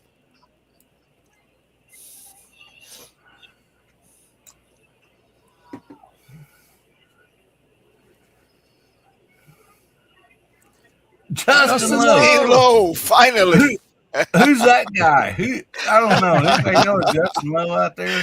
Congratulations, Justin. Yeah, congratulations, Justin.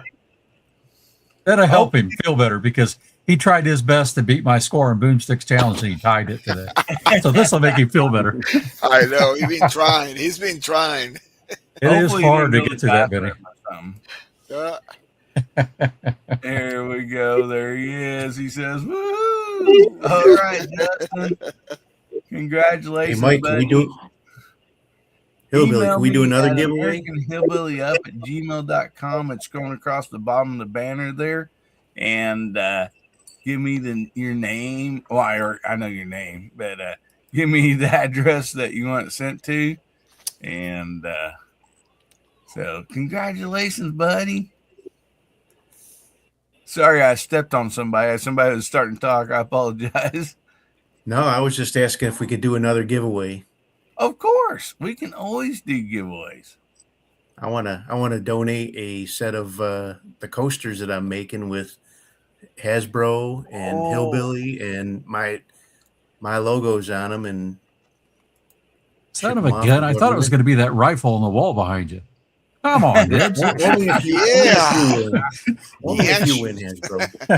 All right.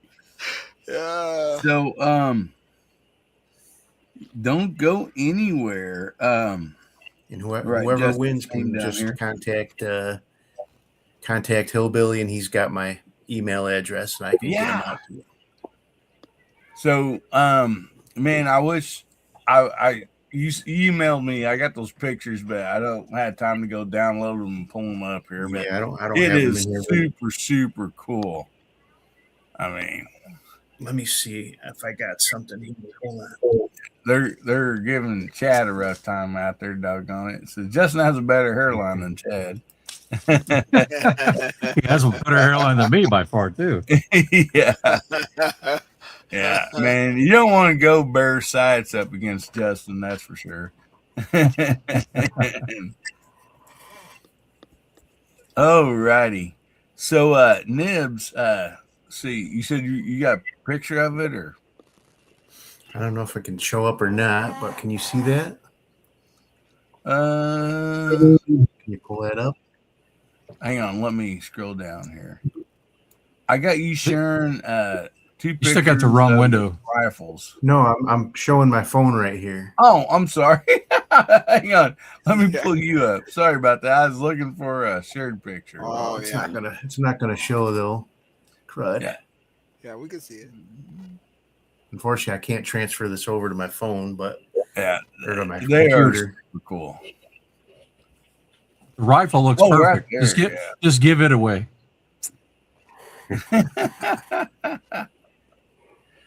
Oh well, it's not gonna. He's got a video. Check out his video today. You'll see this. Oh yeah. Yep, that's pretty awesome. That is so cool. So we're going to roll again for Nibs here, and I've seen the pictures of this stuff, and that looks awesome.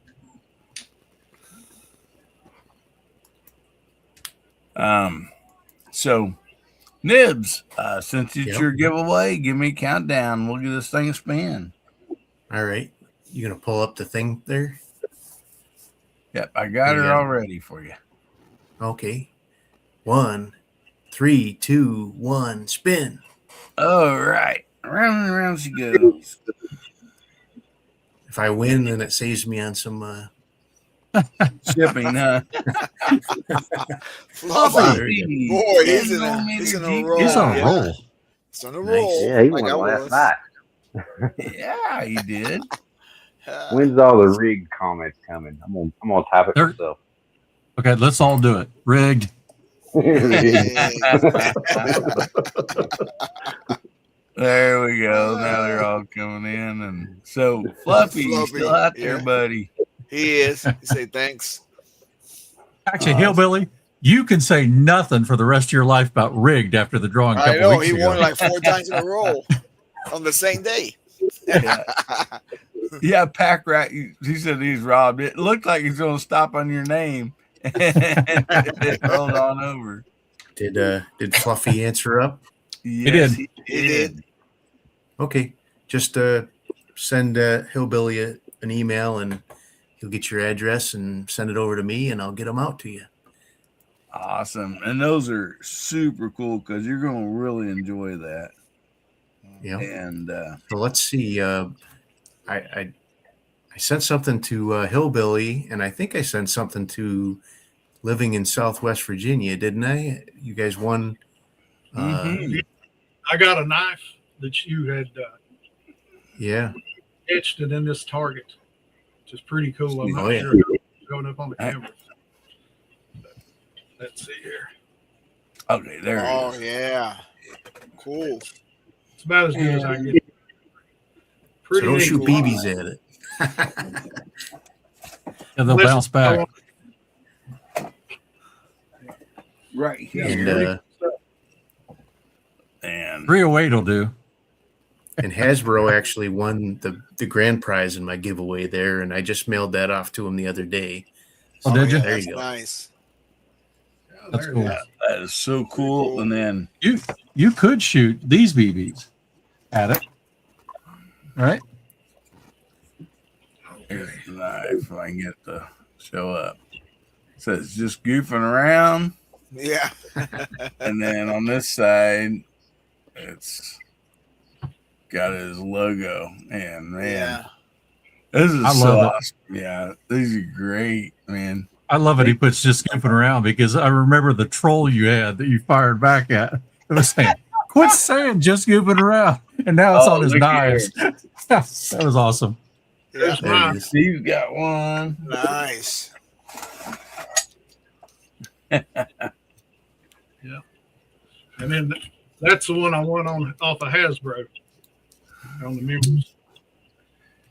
Yeah. He just uses Sharpie on his. Yeah, that's true. On the black screen. Hillbilly, I don't know if this will show up or not. Yeah. If you shoot at those and you shoot BBs, make sure you shoot those. Okay. Because Nibs is right. The steel will come right back at you. But these are lead. They're going to smash and they'll be okay. You ever see those ones that are?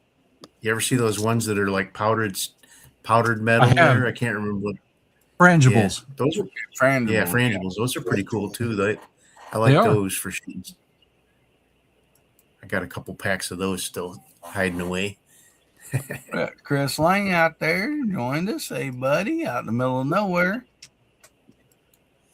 Man, that is awesome. So, Hasbro, before we did the giveaways, you said you had something you wanted to show. Is it this right here? Oh, yeah. So I just we mentioned a couple things around the history of Daisy. And I believe it was in the mid 30s, and I don't remember the exact year, but that's when they started this kind of character thing, right? So they did the Buck Jones one, I believe, then, right, Nibs? Like 36-ish, like that. Yeah. And then that caught on so well, they came out with the Buzz Barton. Now, this is the Super Buzz Barton. Okay, so these are really rare. I was able to get this before I was able to get a regular Buzz Barton. The difference in this one is, they have like a little tube sight, and it's actually amazingly effective. It's pretty cool. But it was blued. The whole thing was nickeled. But what's different about this mechanism is, a normal Daisy, when you open the handle, you're cocking it, right? This one, you cock it when you close. Cock on close. Yeah, Oh, and it's yeah? a good. It's what why they came out with a bear trap, because you get your fingers in there and you're gonna have a really bad day. It is a really cool gun, but unfortunately, a lot of them will tend to crack the stock because of that, because you're putting a really unusual moment on the lever. But they're really cool rifles, and I just thought I'd mention that because of the kind of cartoon, or actually they were comic strip characters, I believe. Right, one was a movie, and the other were comic strips, I think. Yeah, but they're really kind of cool. One I don't have yet. Hell, I'll trade you the rifle behind you for that one. Oh yeah, I don't think so. You can see it only costs $3.18 there. So. Yeah, it's right. Anyway, I just thought we'd mention it because a Western movie guy. I think you're right. I think you're right. Yeah. I think he's on. They made a. I think he's on Flash Blazing Gordon Saddles. Yeah, was it Flash Gordon pistol? I think there was a Flash Gordon pistol originally. Then they did a rifle, if I understand it right. But anyway, I just thought that was kind of a cool part of the Daisy history that we sort of danced around and didn't talk about. So. That is really. I did cool. have a question for Nibs on on something I didn't even realize that they made, was the double barrel Daisy rifle. Yeah. I think that's so cool, and I looked them up, and I can't afford them. But I can't either. I've chased a couple of them, but they've always gotten out of hand, so I let them go. So they're pretty cool, though. Yeah, I didn't even realize that was a thing. I thought it was a very unique thing, something you don't see anymore. Do you know about what years they came out or whatnot? I think they were in the 30s. It was pre-World War II for sure. Oh, wow. They may have had one after World War II, but the ones that everybody's chasing are pre-World War II. Yeah. You'll pay north of 1,000 BBs for one, typically. I saw one at 1,500. Yeah. Whoa. Yeah. The last one I looked at was, I think, right around 12 plus, I think, like $200 shipping or something. Well, and we're talking BBs, right? We're not talking dollars. It's 1,200 of these. Nope. Yeah. A lot of BBs. Doll hairs. We're talking doll hairs. So go search Quackenbush on eBay and see how much those are going for. I did. When you was talking about it, I downloaded the eBay app on my other phone and searched it, and I can't afford those as well. The one I got a good deal. It was in Maine. It shipped to Indiana and back to New York. Back to it's seen some travel, but you can get some deals on auctions, because a lot of times I think a lot of people just don't know what they are. So. Yeah. That's it. But, I saw one that wasn't usually go four figures too. Oh yeah, I saw one that wasn't bad priced yet, but I think it was on a auction style. So it's untelling what it'll end up at. Yeah, especially that number 4 and that number 5. They're pretty rare. But I found one like you showed there, Nibs, with the firing pin and the 22s at an auction, but it was in such bad shape I just passed on it. It wasn't anything like yours, Yeah, because you can't find parts for those. Yeah, you have to manufacture them if you need parts. But you ever re-nickel Model one? 2. What's that? So they do have a Model 2 on here right now. Which one's a desirable one, or is it all of them? So a Model 2 is a desirable one. I don't have that one yet. I think that one is like the number 1, but it has a magazine. I believe that's the number 2. Yeah, I'd like to get there's several other ones that I'd like to get, but like you said, they're not giving those away. And and neither is Nibs. There is a Model 2 on eBay right now that's not bad priced. It's actually it's not an auction, so might be something to check out. So this is where Nibs' screen goes blank. And he disappears for a few minutes, and he'll be back. Yeah. So Next So one week's of show, my, he's like, one look of what I my- got, guys. One of my saved searches on my eBay is Quackenbush, and I get a Yep. daily email telling me of new Quackenbushes coming up on eBay. So That's another thing about Illinois. I can't buy a BB gun off eBay. They won't ship to Illinois. Oh no! Yeah. Yeah. I actually, 14 miles from my house, somebody put a Crossman 350V or V350, the ones you push Yeah. the barrel down to cock it. And Yeah. it's 14 miles from my house in Illinois, and I bid on it, and they said, sorry, eBay does not allow air guns to be shipped to Illinois. And I was like, it's in Illinois. I'll give you my 40 address. miles away. I'll give you my address. You can just ship it to me. I'll do a little testing for a year or two, then I'll get it to you. Okay, all right. That sounds like a deal. Yeah. That's when you need the like what's it called where you can change your location on the internet. Oh, a What are VPN. those called? Yeah, VPN.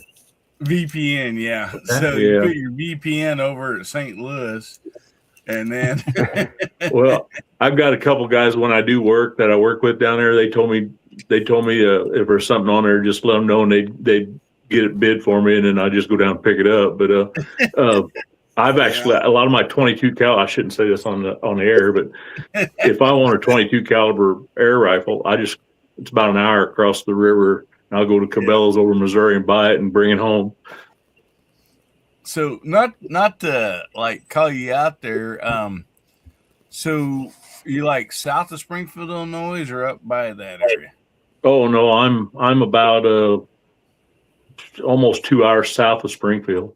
Oh, so down by like Carbondale and stuff. No, if you look on a map where the Illinois River dumps into Mississippi, there's a little town of Grafton. I'm about 20 minutes from there.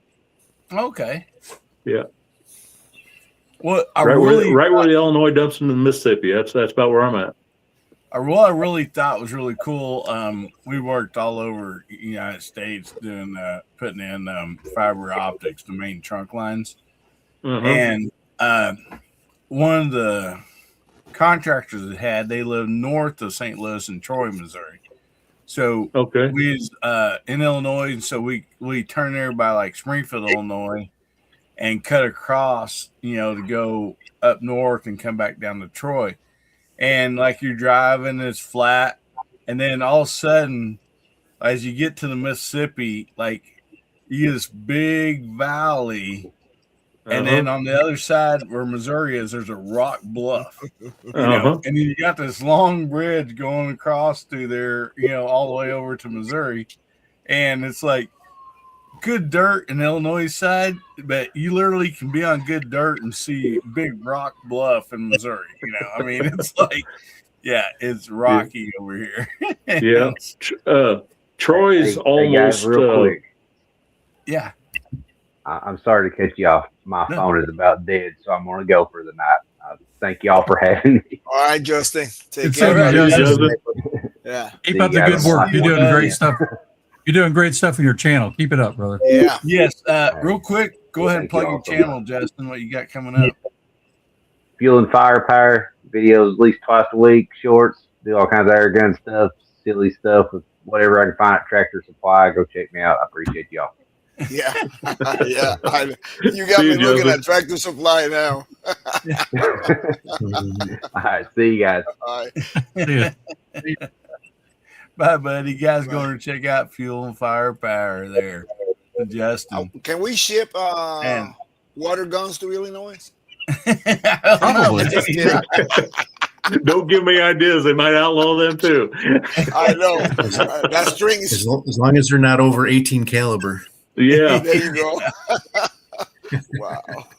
No, but you saying Troy, Missouri there, Hillbilly, that is, it's not quite straight due west from me, but it's not far. It's just a little bit south of me, but west. Mm. Yeah, I have some really good friends that live in Troy, and I could cross the ferry. I could cross the ferry down at the end of the county and cross the Mississippi on the ferry, and I could be in Troy. And once I get across the ferry, I could be in Troy in 30 minutes. Yeah, that is so cool. Yeah, and when we got over that little town there to that bridge on the Missouri side, you seen tractor trailers with it was harvest season lined up. They had own lane, because there's a grain silos there. And anyway, you just see them parked for miles alongside the road waiting to get into the grain silos. To dump. And so it was just really interesting for me because it just looked like once I got over there on that Missouri side, that little town there, I don't remember what it was, just right there on that bluff. It just looked like a really cool old little like Mayberry type town, and but you probably could literally Winfield. Probably. But you could literally see like where the Mississippi had eroded out everything, Mm-hmm. And it's just, it's just so interesting. I was like, man, I love this. Actually, them bluffs are on both sides of the river, pretty much all the way up to the St. Paul from here, because I used to run, ride on line boats going up through there all the time. Back in my younger years, before I went to the harbor. So you're original Mark Twain. Yeah. I'm not far from Mark Twain, where Mark Twain's at, Hannibal, Missouri. That's only about an hour and 15 minutes from me. Yeah. Love the history of it, man. So. Oh, yeah. In fact, my son and daughter-in-law my oldest son and daughter-in-law got married at right there where Mark Twain's cave's at. Oh, wow. Well, awesome. So, we're gonna wind this show down here real quick, but there's Hasbro sent some really great topics, and we've only touched a few of them. So, Hasbro, give us one last topic to go around the room on, and we'll all get out of here. We'll give everybody a chance to go around and plug your channels. So, well, probably the biggest thing is, what is the real distance for accuracy that we get in pellet rifles? And you can pick PCP or whatever, because there's a misconception about air guns only being 5-10 yards. So what's the real distance that you all can shoot accurately? Well, it depends on if I sling my rifle when I shoot it. I can get it out there a little farther, like a fishing pole. Rod, I don't know, but when I get mine, I'm gonna push it up to 100. I don't know how good it's gonna do, but I'm shooting all my PCPs. Well, I haven't tried that 2027 that far yet, but because that's actually a pistol. But all my rifles PCPs, I'm shooting them out to 50 pretty decent. I do that stretching out challenge. I start out with 2-inch steel plates and 1.5s, and then them little silhouettes that go down to that little 1-inch chicken, hitting them at 50 yards. Man. Yeah. And I've done that with some of my brake barrels. My Gammo bone collector, I whizzed all 5 of them targets. I shot in 5 shots at 50 yards with it. Gammo reached out to me. I need to get back a hold of them. I'd like to get a nice brake barrel from them. Yeah, they make some nice. I've got the Gammo bone collector, which has got the nice wood stock and all that, and then I got their Magnum. It's the Gen 2 Magnum, in 177. That thing is a hard shooting gun. Wow. Nibs, how far do you shoot accurately? Well, I like to shoot most of my air guns at 25 yards, but the PCPs I do stretch out to 50 quite often. I have tried 100 yards a few times, but boy, those pellets run out of energy somewhere between 50 and 100, and they just don't group very well. Even a nice gun that groups great at 50 yards just blows right up at 100 yards. So get you the 72 caliber, and I bet you it goes that far. probably, but they're not giving those away either. So no kidding. But yeah, you know, my springers, I love shooting the springers at 25 yards. You know, break barrels. I call them springers, but some of them are gas rams. And then the PCPs, I try to stretch them out to 50. You know, unless they're a pistol barrel, like Rod was saying, which you know, the Notos is based on a pistol. The 2027 was a pistol, and we converted them. You know, several others that were the the Hatsan Jet and Jet 2 there, that they're basically a pistol with a stock on them, but you know, keep those at 25. But you know, and then you got your BB guns. I shoot those at 5 or 10 yards and have fun with them, knocking cans over. Cutting them in half. We did a lot of that this year. Yeah, 499B. You know, that's an I amazing. actually did a 50-yard video with my Daisy 880, and I was hitting it. I hit all. I just did the 5 2-inch targets, and it took me like 7 or 8 shots to get them all hit, and it was just, you could hear it just barely tinging that little plate. It was just about petered out. You know, the 880 is a great gun for what it is. You know, a $60 gun. You know, it's a great, and I had somebody comment says you can't shoot a Daisy 880 that far. It's impossible. And I said, well, you just watch the video. Well, we got some in the side chat here. Chris Lang says 25 yards. We got Carrie out there says 80 millimeter consistent, 183 millimeter film or filled bow springers. And got Daryl out there says PCP 100 yards. And okay, filmed. Okay, that's I thought it was a typo there. But yeah, man, that's awesome. Yeah, I mean, they do make some really nice high end PCPs that, you know, I can't afford, that will shoot, you know, sub MOA groups at 100 yards and 50 yards, and wow. But I'm gonna find out this year what my Gauntlet 2 does. It's the only PCP I have. Don't laugh, Nibs. Yeah, but I'm gonna give it a run. It's a good one to start out with. All right, so who we up to now? J Delta. Which your buddy has the Anschutz air guns. Yeah, he got like 7 of those. Yeah, they're look like the Olympic ones.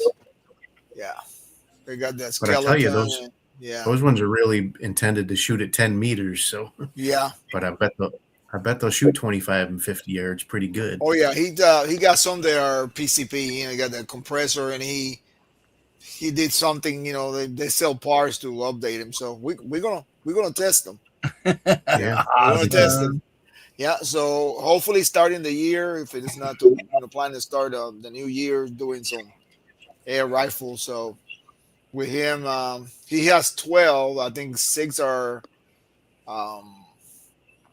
Anschutz, and then the other ones, I don't know what brand they are, but you need to do a series on how many pellets does it take to crack a coconut. Put a I do, right? Yeah, I'm gonna do that. You know, it's like Rob was saying, when I started shooting, the guy said, "There's no way you can shoot a 22 rifle at 200 yards." I did it with a semi-auto and crack a coconut at 200 yards, so it can be done. That's awesome. Yeah, I've done it with all my rifles. Pretty much, I shoot it at 200 yards. That's great, buddy. Yep. Well, so Chris Lang says the Daisy 880 is capable of 8-inch groups at 100 yards.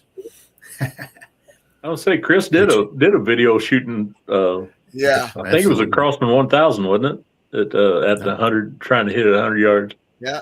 Yeah, he did the 1000 and the 880. Dang. That was one of the first videos I saw of his. So, Steve, how about you, buddy? You still waiting on Marlin to come out with a air gun like me? I haven't shot it in quite a few years, but I've got a Ruger branded break barrel. 157 pellet gun that I pulled out of the safe a couple of days ago because I've been watching a lot of you guys and your videos, and I'm going to play with that a little bit. Let's talk about distance. I know Dad passed away in 2022, but a couple of years before he passed away, he one year wanted to squirrel hunt just with a pellet gun, and he squirrel hunted with a break barrel pellet gun, and I think he killed about 30 or 40 squirrels with it. Oh man! Wow. Probably up to 25 or 30 yards max, just guessing. But he did pretty well with it, so they could do the job. That is so cool. Is that Ruger one you have called an Airhawk? I think it is. I'd have to look, but I think it is. That's a good one. I had one. I've had one of those for probably about 15 years now, and it's still a good shooting break barrel. This one, I picked this one up from a guy locally, very cheap. I bought it. Had a little, I think it's 4-power Ruger branded scope on it. Yep. And, it's cool. a Sounds about right. Decent little gun. Yeah. Well, you also make that a elite, max elite or something. 22. I got one of them. 22 caliber. Yeah. Ruger. This one's a 177. Like I said, I'd have to look at it to see exactly what it is. So it reminds me, since Steve said something about a scope. So a lot of people, like probably on the rewind or rewatch, watching this deal tomorrow or whatever, or the next day or whenever, we do a lot of like just 2.8 firearms and stuff. But from what I understand, can you guys explain why you shouldn't put a nice scope on a air rifle that's made? I can sum that up pretty quick. So the only ones you really need to worry about are the break barrels, the springers. They will damage a normal scope because there's actually two. It recoils forward and then it recoils backwards, and that jerking motion will actually knock the pieces inside the scope loose. They do make special Springer rated scopes that you can put on those, and I've actually broken a couple of those with a couple of the Magnum ones that I have, but they're pretty decent scopes. But yeah, you definitely don't want to be putting your $1,000 Leupold scope on a break barrel because it will damage it for sure. But PCPs and pump action guns and those, you can put any kind of scope you want on those, and you're not gonna damage them. But the break barrels and the like side levers, anything that has a piston that slams forward, you don't want to put just a standard scope on them. They will definitely break them fast. Ain't that amazing? Yeah. I mean, you take it off your 12 gauge shotgun, put it on, an air gun and run it, And so I have a BSA Super Meteor pellet guns, 22 caliber break barrel. It's a gas ram. I just bought it from my friend Derek from Derek's Adventures, and I have these Orc Air brand scopes that are supposed to be Springer rated. I put one of those on there. The first shot, that gun broke that scope. It actually knocked the reticle, the glass reticle inside the scope loose, and it was just rattling around inside there. Oh, no. Oh wow! Wow. Yeah. I sent it back to Amazon, but got a new one. But I have 7 or 8 of those. I have 7 or 8 of those scopes on Springers, and that's the first one I've had get damaged. But I actually took that gun out today with the same type of scope on it and shot probably 50 or 60 shots, and it shot just fine. So I've got 3 of them Orc Airs now, Nib, since I seen you showing them on your channel. I bought 3 of them. They're nice scopes. Yeah, they're decent for $50. Can't go wrong. Yeah. That just surprised me so much. You can pull it off of your 338 Lapua or whatever. Yeah, and stick it on an air rifle, and it might damage it. It'll tear it up. It don't register, And so all scopes are intending to have recoil just coming back. The gun coming backwards. Yeah. And so, but the Springers, when you first pull the trigger, the recoil is pulling backwards, and then when that piston slams into the front of the receiver, and that's what actually creates the air to push the piston.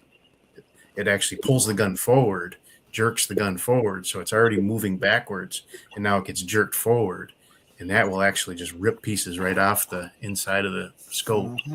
It's pretty violent. Yeah, and the stronger the brake barrel is, the harder the recoil will be. So I just looked at this. I'm sorry. Go ahead. I was going to say, I just looked at this one. It's a Ruger Black Hawk Elite. Yeah. Okay. Yeah. BSA So makes I'm sorry. I have a Diana 350 Magnum Springer, and I still have yet to find a scope that will not break on that one. I've broken 4 or 5 different scopes on that gun. I just shoot it with open sights. It's such a violent recoiling gun. I mean, it's not violent for me, but it's violent for the scope.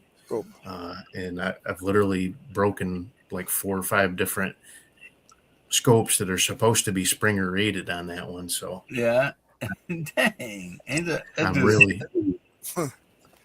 amazing. BSA makes a nice Springer rated scope. That Outlook, I've had it on my Gamma Magnum and for about 4 years now, and it's held up good on there. What's it called? The BSA Outlook. Okay, I had a BSA Sweet. I can't remember. I had the Diana did bust a BSA. I don't think it was an Outlook, but I had an Outlook, BSA. I had a Hammers. I had one of those Orc Airs. What else? There was one other one, at least I know. I can't remember the name of it, but I've broken those 3 and then one other one on that Diana. You'll shoot like 20 or 30 shots, and all of a sudden the bullets will just start flying all over the place, and you shake it, you can hear stuff rattling around inside the scope. Dustin out there says he's got a BSA scope on his Stugger X5. Yeah, those guns aren't nearly as powerful as that Diana, though. But is that Diana? We're going to call it a scope ripper. Yeah, we're going to call it a scope ripper. Yeah. Oh man. Rest in peace. Yeah, I just thought that was amazing when somebody told me that. They're powerful. Like, what? You take your $1,000 scope and stick it on certain air rifles and mess it up. I was like, that's you saw the Anschutz rifle that I posted up there. That one I got all Riton scopes are Springer rated and they're lifetime warranted. So if you ever do break one, it's quite no questions asked. You send it back to them, they'll fix it or replace it for free. So nice. Expensive, but that's cool. Yeah, that Riton scope I got on there, they sent it to me to do a review on, but that's like an $800 scope. But it's Springer rated. It's a 5 to 15 power. What was that other brand of scope you said you mentioned? Orc Air. Orc Air, yeah, that's it. Yeah, it's a really tiny company. They only have like 2 scopes. They have a couple of PCP compressors and a little PCP pony bottle. That's all they sell. But they've sent that they have the one scope there that me and Rod were talking about. It's a 3 to 9 by 40, and then they have another one that's like a 5 to 30, and that's not Springer rated, but it's a really nice. I've got it on I've had it on a couple of 22s for doing some bench rest shooting. It's a really nice scope. Doesn't Hawk may also scope for air rifles? Hawk? I think some of the Hawks are Springer rated. I've never had one, but I think some of the Hawks are Springer rated. But hey, you should start, Nams. You should start a series. Send me your scope. Give if I can bust companies. That will be good. I mean, you say your scope is rated, right? Send me your scope. Yeah. We'll shoot it. We shoot 10 pellets or 20, and then we'll go from there. See what happens. Yeah, you need to call that the dirty Diana. Yeah. And The Scope You'll- Reaper, Diana. You'll be the yen to Cyclops Joe, or the good Yeah, side the to yen- the bad side the of bad testing. side, yeah.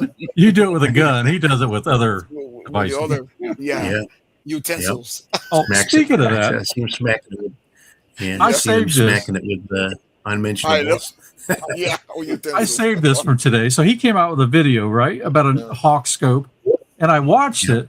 But when I clicked on the description, AI comes in automatically now on YouTube, and it gives you a summary of it, right? So this is what it said.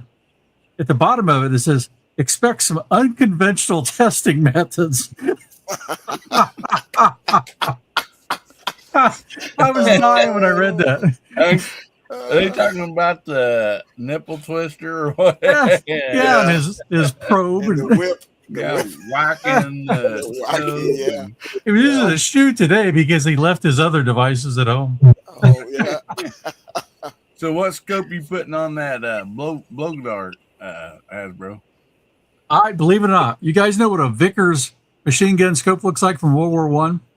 The big aerial circle with the cross webbing. Yeah. Right? It looks like a big crosshair, but it's got a Like series on of the webs. video games. Right. Yeah. I'm going to make one. I'm going to print one on my 3D printer that snaps onto the air gun. So I'll have this big scope right there and shoot with that. Yeah. Oh, wow. That's coming up next year.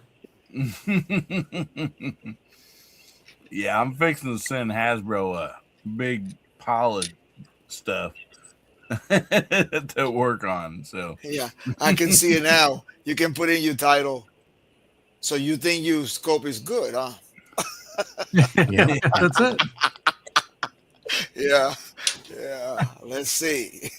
Justin's talking about Barris out there. He says it's the only rifle scope that can come close to handle the forward recoil. Barris makes some. I've only got one burst scope, and that one's way too nice for me to risk it on. I that. know, right? Yeah. Diana. Yeah, forget that. Yeah. So, man, it's been such a pleasure to have y'all on here, and talk about these air guns and stuff.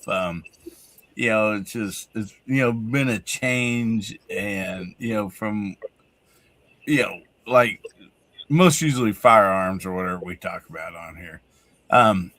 And I appreciate each and every one who's been on here and the side chat. But let's go around the room and let everybody plug what they got coming up. Steve, what you got coming up, buddy, over there and living in the southwest part of Virginia? Well, with this snow we've had in the past week, I haven't been getting outside and shooting. I'm going to be doing some bench top videos on some different items I've got. And a little filling in there. Thursday, the weather's supposed to be up about 55, so I think we're going to try to get out and do some shooting then if nothing changes. Oh, wow. Well, hopefully, you can put your galoshes on there and go out in some melted snow and get you some videos shot. Yeah, need to get some. If the camera battery don't freeze up on you.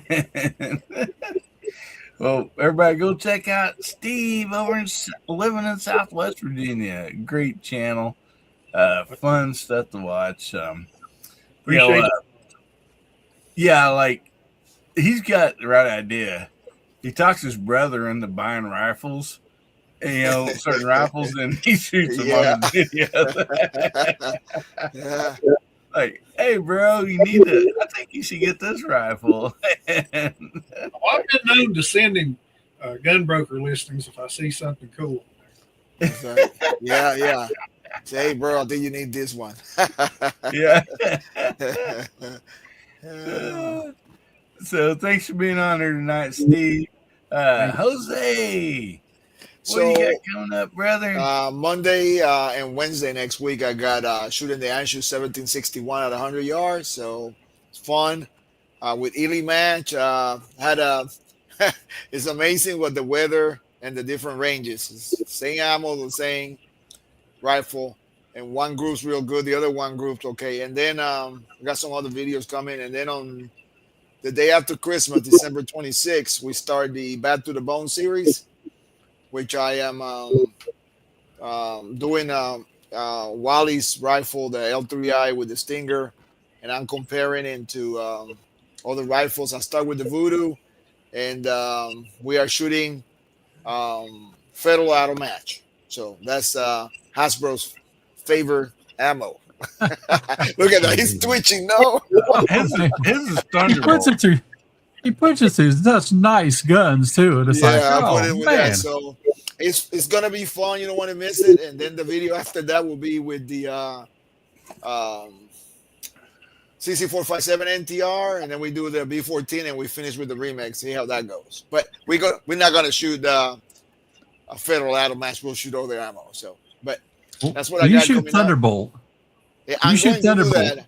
I'm going to do Thunderbolt, and for Boomstick, I'm going to do Academy ammo. What is that?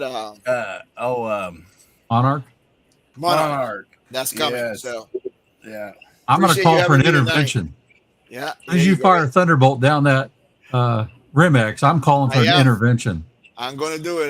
We'll see. That's a Mueller Works barrel. I know. Can you shoot Gucci ammo? Can you shoot non-Gucci ammo? That's awesome. You hear during that video, be able to hear that barrel scream. Yeah, Oh, please man. no. And I'm going to do like Joe. Shut up.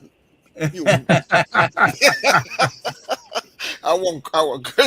Shut up, you wimp. Shoot. Oh, that's awesome. Yeah, thank you for having me tonight. Great video show tonight. Thank you. Well, thank you for being here, brother. We always appreciate you. And everybody go check out J Delta 22 NC. Always a fun channel. I mean, just, go check him out. Show him some love. Subscribe. And same way with everybody else here. I mean, and there's some great channels out there on the side chat also. So check all them out too. Nibs, what you got coming up, buddy? Well, before we get into what I got coming up, I got one more picture I shared down below there. I want to show. I got to tempt Hasbro with this one. So this one is a really cool. This one's made in Sweden, and it's a brand called Excellent, and the model is a C1, and this one is actually a pump. You actually pump this. It's like a bicycle pump. Pump it in and out. Yeah. And, Wow. So cool. this gun That is started cool. being manufactured in 1905. Wow. And the one example I have here was made between 1905 and 1912. In 1912, they replaced this metal pump handle with a wood pump handle. And this one shoots 21 caliber round balls, and it's very accurate. It's very accurate. But as far as what I got coming up this week, I've got several more editions of the Christmas challenge I've done, and a couple new PCPs that I've got, the Pinty PCPs and the Air Venturi Alpha. Finally got those out to the range, and they're doing pretty good. So a lot of cool stuff. Oh, I haven't shot a 22 in a while. But that's awesome. Lots of fun. Yes, and guys and girls, go check out Nibs over at Walnut and Steel. Great videos over there. I mean, like, you put out videos daily. I mean, pretty much. I've cut back to every other day. Every other day. Every other day. Oh man, just always I can catch up. I see the shorts with a knife, and I say, "Oh, he got another one," and I go back there. And look. Oh my god! Yeah. Yes, not only air guns, but rimfire, center fire, knives. I mean, the guy, like, he's just, he just got it all and does some great videos. So make sure you go check. Fooling his money, right? Yeah. Fooling his money. Yeah. It is. Well, thanks for being here tonight, Nibs. Appreciate you, brother. Rod, what you got coming up, buddy? Well, next couple videos for Illinois Air Guns is tomorrow will be I did a Christmas challenge of lead fevers, and then Tuesday I did a Christmas challenge video with targets that me and Justin from Fuel and Firepower got together and put out, and And then probably try and get my video out for the penny striker sometime next week. I got to get it shot again since my mic's messed up. But that's what's on the horizon for that. And then Illinois Air Guns, Rod's Fishing Adventures. I don't know. The weather's going to have to break before I can get out and do some fishing. I might have to put up another old video. Right. You gonna do a little ice fishing?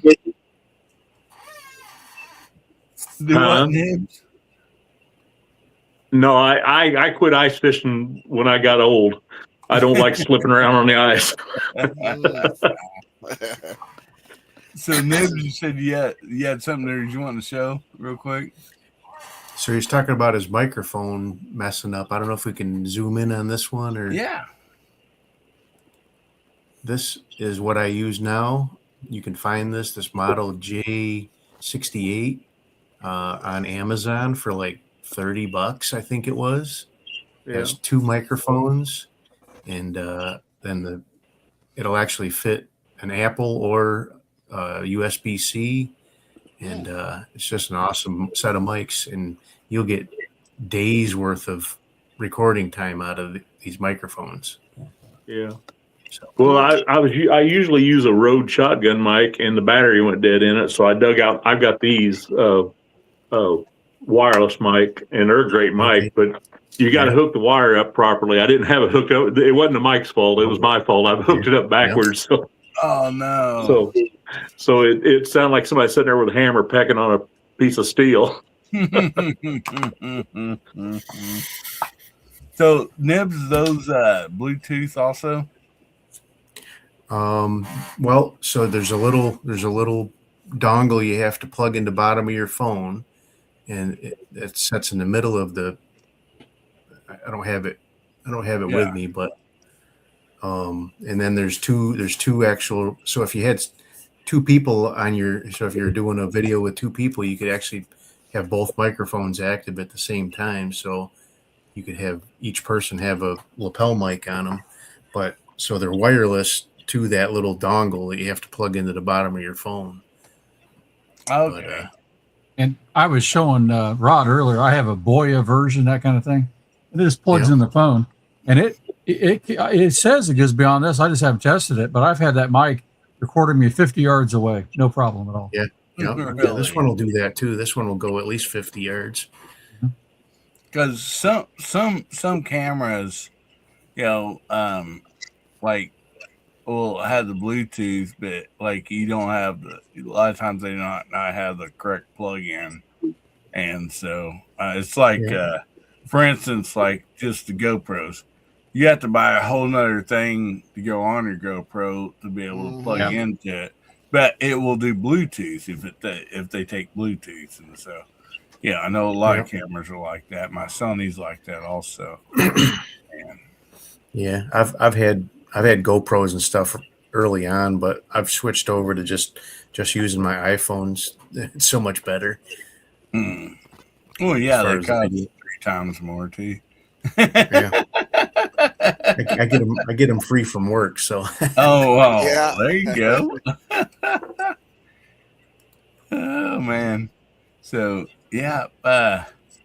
go check out Rod over there at Illinois AIRGUNs and Rod's Fishing Adventures. Great stuff. I mean, go check him out. Show him some love and subscribe. Hasbro, what do you got coming up? But don't leave that Christmas challenge out either, because that is a lot of fun. Well, let me mention that first, and then I'm going to mention that number I just threw up there. So here's our 2025 Christmas challenge. I've already mentioned it once, so we're not going to go through and spend too much time on it. But go out and shoot this, because like we mentioned, if you just try and you hit this paper and you send me an email with a picture, or better yet, a video, you're going to be entered into the drawing that'll happen the 1st of February. You'll have all of December and all of January to shoot these targets. And there's tons of categories.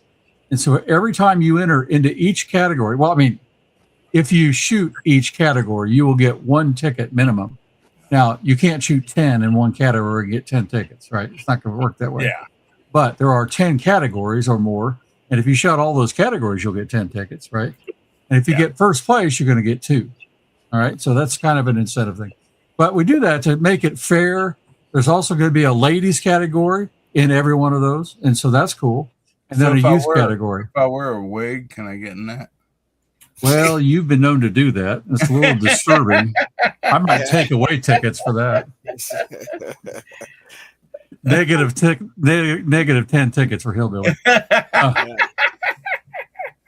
So that's what that's all about. So that's going on now, and it's just a fun time. I mean, go out and have fun with your Christmas presents. Now, with the BB gun, you can shoot the body, right? Yeah, you can shoot. Everything counts except for like the little ball and the hats, you know, because you're not hitting anything with that. But if you hit the hat on the head, we count that, you know, like here's one down here. It's got the ink messed up there a little bit, but you would have a ball hanging down at the end of the hat. Not counting that, but pretty much everything else counts. Try to make it to where you can score points because there's such a variety of air guns being used and 22s that you got to score something, right? Yeah. So, now, in the 22s, it's the hat or the head, right? No, the body counts. Oh, okay. Body counts. Yeah. But what doesn't count is like this teacup, right? If you shoot that teacup in anything, that doesn't count. You have to hit either the body here or the head here or an arm there. Because, I mean, it's like teacup's going to ricochet in reality. Yeah. Reality. Well, I shot mine when he was sipping. When he was sipping, I hit it right between the teeth. Right on the cup. You'll get to see the video. You get to see the video. He was bending over, and I took the shot. The number go ahead, Hillbilly. I was going to say, if you hit the Hillbilly in the head, you should lose points. Okay. Right. No, there could be a bonus round for that. Speaking of the Hillbilly logo, I noticed the other day, Hillbilly, when you shot yours, that wasn't on there. That last video you put out, he had an early target. Yeah. Oh. Yeah.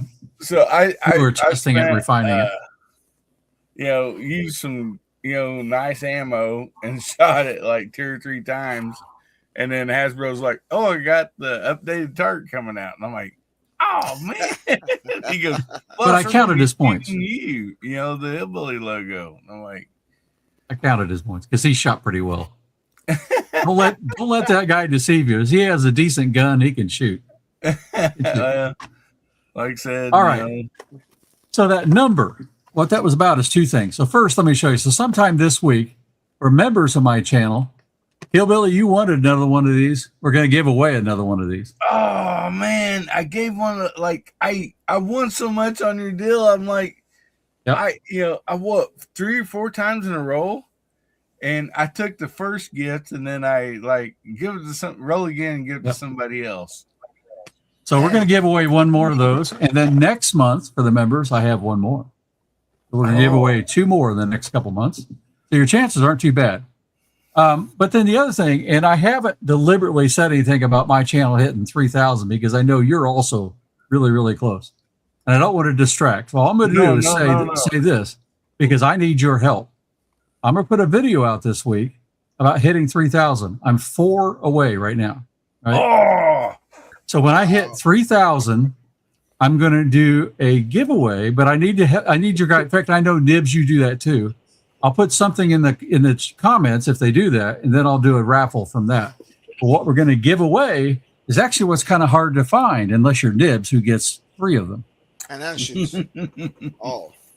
Oh man.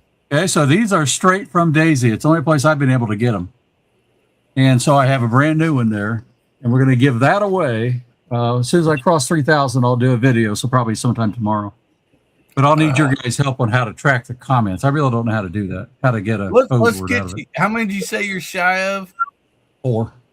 Okay. There's people out there at Blue Ranch. Here, I'll do it. Or whatever. Let's get Hasbro over that. I mean, come on. I mean, that's just. I can only subscribe once. Amazing. Yeah. So, well, after this show, there's probably only 4 people left watching anyway. So it's well, I'm already subscribed on both my channels, so I can't. We'll get them all. right there. Maybe in the backside of this, we'll talk about how I can track that, and I'll do a video, and then we'll put a phrase out there for you to put into it. So there's 18 people still watching. So 18 people out there. Go subscribe to Hasbro's channel, and I'm going to pin this at the top because we'll still be a few more minutes. So click on that link and subscribe, please. We already said, James says, post your channel, I'll sub up. Yeah, and right there is the link. It's on the side chat and at the top. And so this is going to be like a Jerry Lewis marathon. It's going to be sympathy subscriptions. You're only 3 away, bro. Yeah. I just we still have phone lines open. We still have phone lines open here. We're just going to stay on. There we go, 998. Yeah. I will stay on here, even if it's by myself. Hasbro's going to hit 3,000. I mean, create some look fake there. email accounts. 298. Yeah. Perfect. Hang on a second here. All I want for Christmas is to hit 21,000. That's all I want. Yeah, you dog. I think it's awesome. 200 away. So I have a B channel, and I don't know if I am subscribed to you on that B channel. Oh boy, now we're cheating. No, it's so Jerry Lewis would take any donation. So I advise everybody that has a gun channel to have a B channel, honestly, because you never know when you're going to lose that channel. And we call it getting boomsticked. Yeah, exactly. That's true. Yeah, boomstick channel. He's got a gift for it, man. Well, my AIRGUN channel is my B channel. I started the other one first. All right. So yeah, I'm close to 3,000 myself. I'm at 2,900 away. Oh man, I'm just kidding. So Almost there. Bully, which is my B channel. I'm kidding.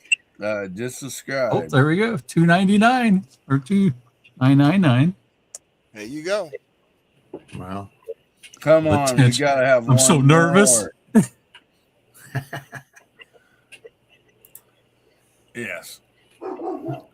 We're going to get you to 3,000 tonight. And Well, I thank you, Hillbilly. I just didn't want to distract any from you because our channel's been pretty much growing parallel. I am like, I don't know, 80 some away. I'm a long ways away from 3,000. And so, I mean, I'm still going to do my giveaway when we hit 3,000.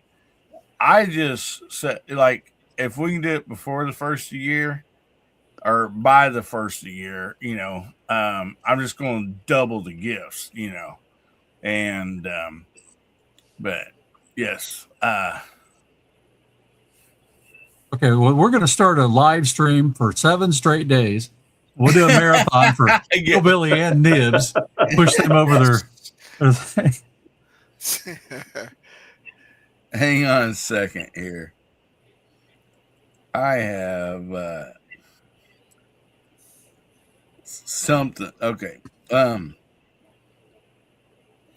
going to start a second channel right now just so I can subscribe to Hasbro again. Yeah, I deleted I unsubscribed and resubscribed. So hopefully that helps. Yeah, I don't think so. Is that hillbilly math? I don't think that's the way it works. Cooter ain't got a channel or that. How does Cooter not have a channel? Dude, he ain't got it. Internet. That's right. He's got entrepreneurship. Skills the internet. Yeah, he's into entrepreneurship. He's not into the internet. He get internet and use his Commodore 64 to sign. There you go. Hey, I still have one. So hang on a second here. I'm gonna get you over this right now. Now you watch. He'll do it, and then he'll unsubscribe.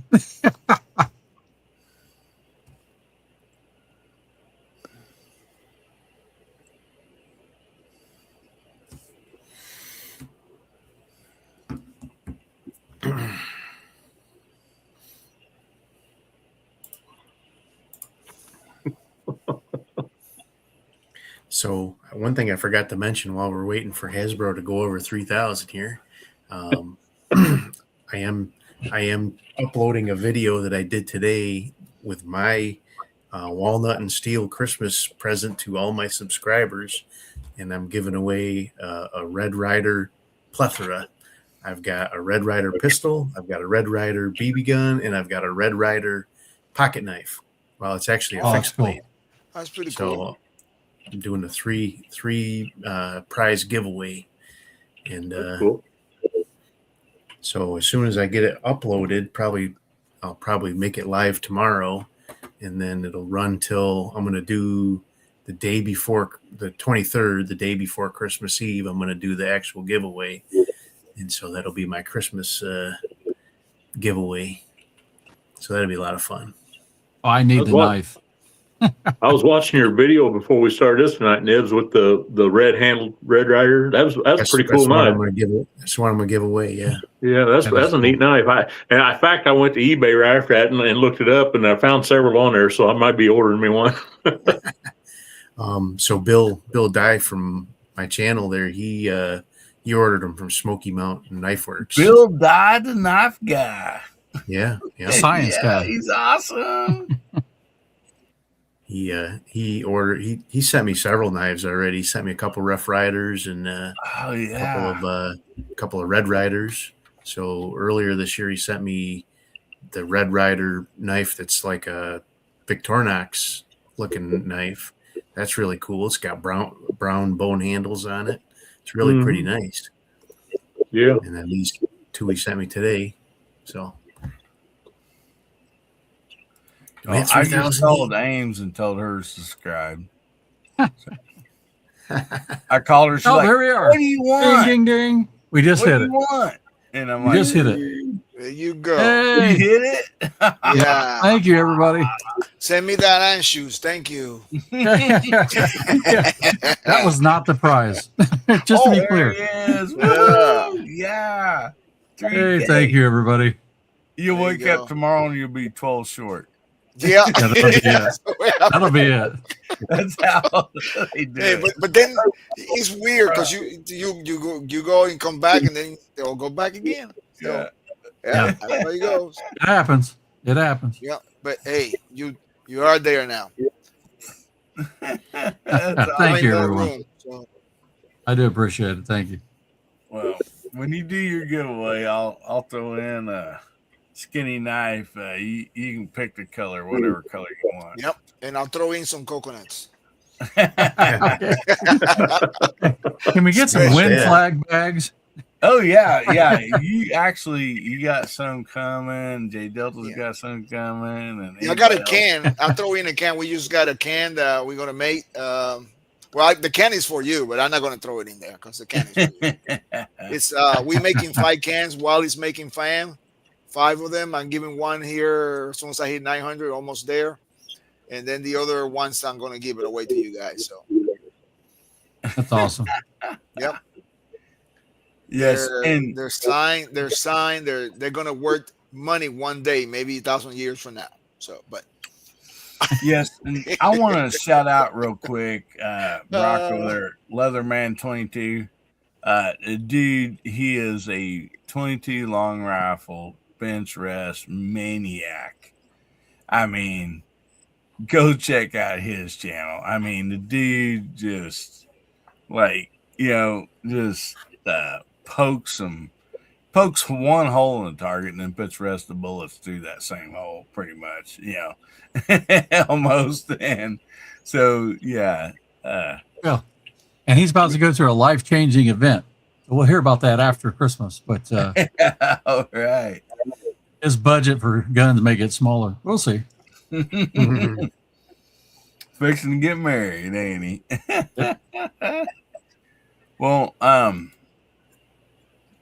So real quick, I know we're fixing to get out of here, but we'll be right back. I want to play this real quick for our buddy DM Foss has a show coming up later.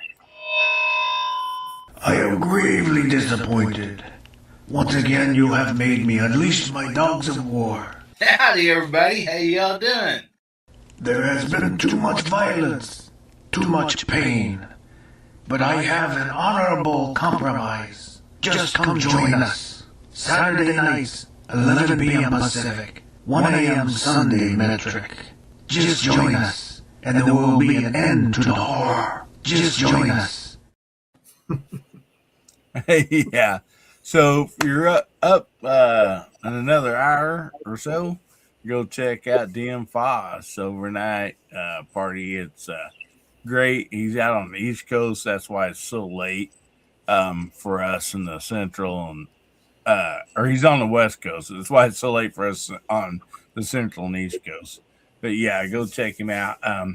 I got videos coming up. I actually downloaded the new Target that Hasbro did, Else on the Shelf, and we put the BCA on it, and it did okay. And so we got that. We got a new can in from Anechoic.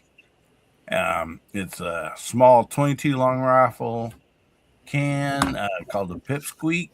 Very excited about that. And if you've not went over and checked out the sponsor for this channel, that's Patriot Mobile, make sure you do. And if you use the code Holiday25 and tell them that American Hillbilly sent you, you will get 2 months for free. That goes up till the first year. So make sure you go check that out. And anyway, I want to thank you all so much. It's been fun talking air guns with all you guys. I've learned a lot.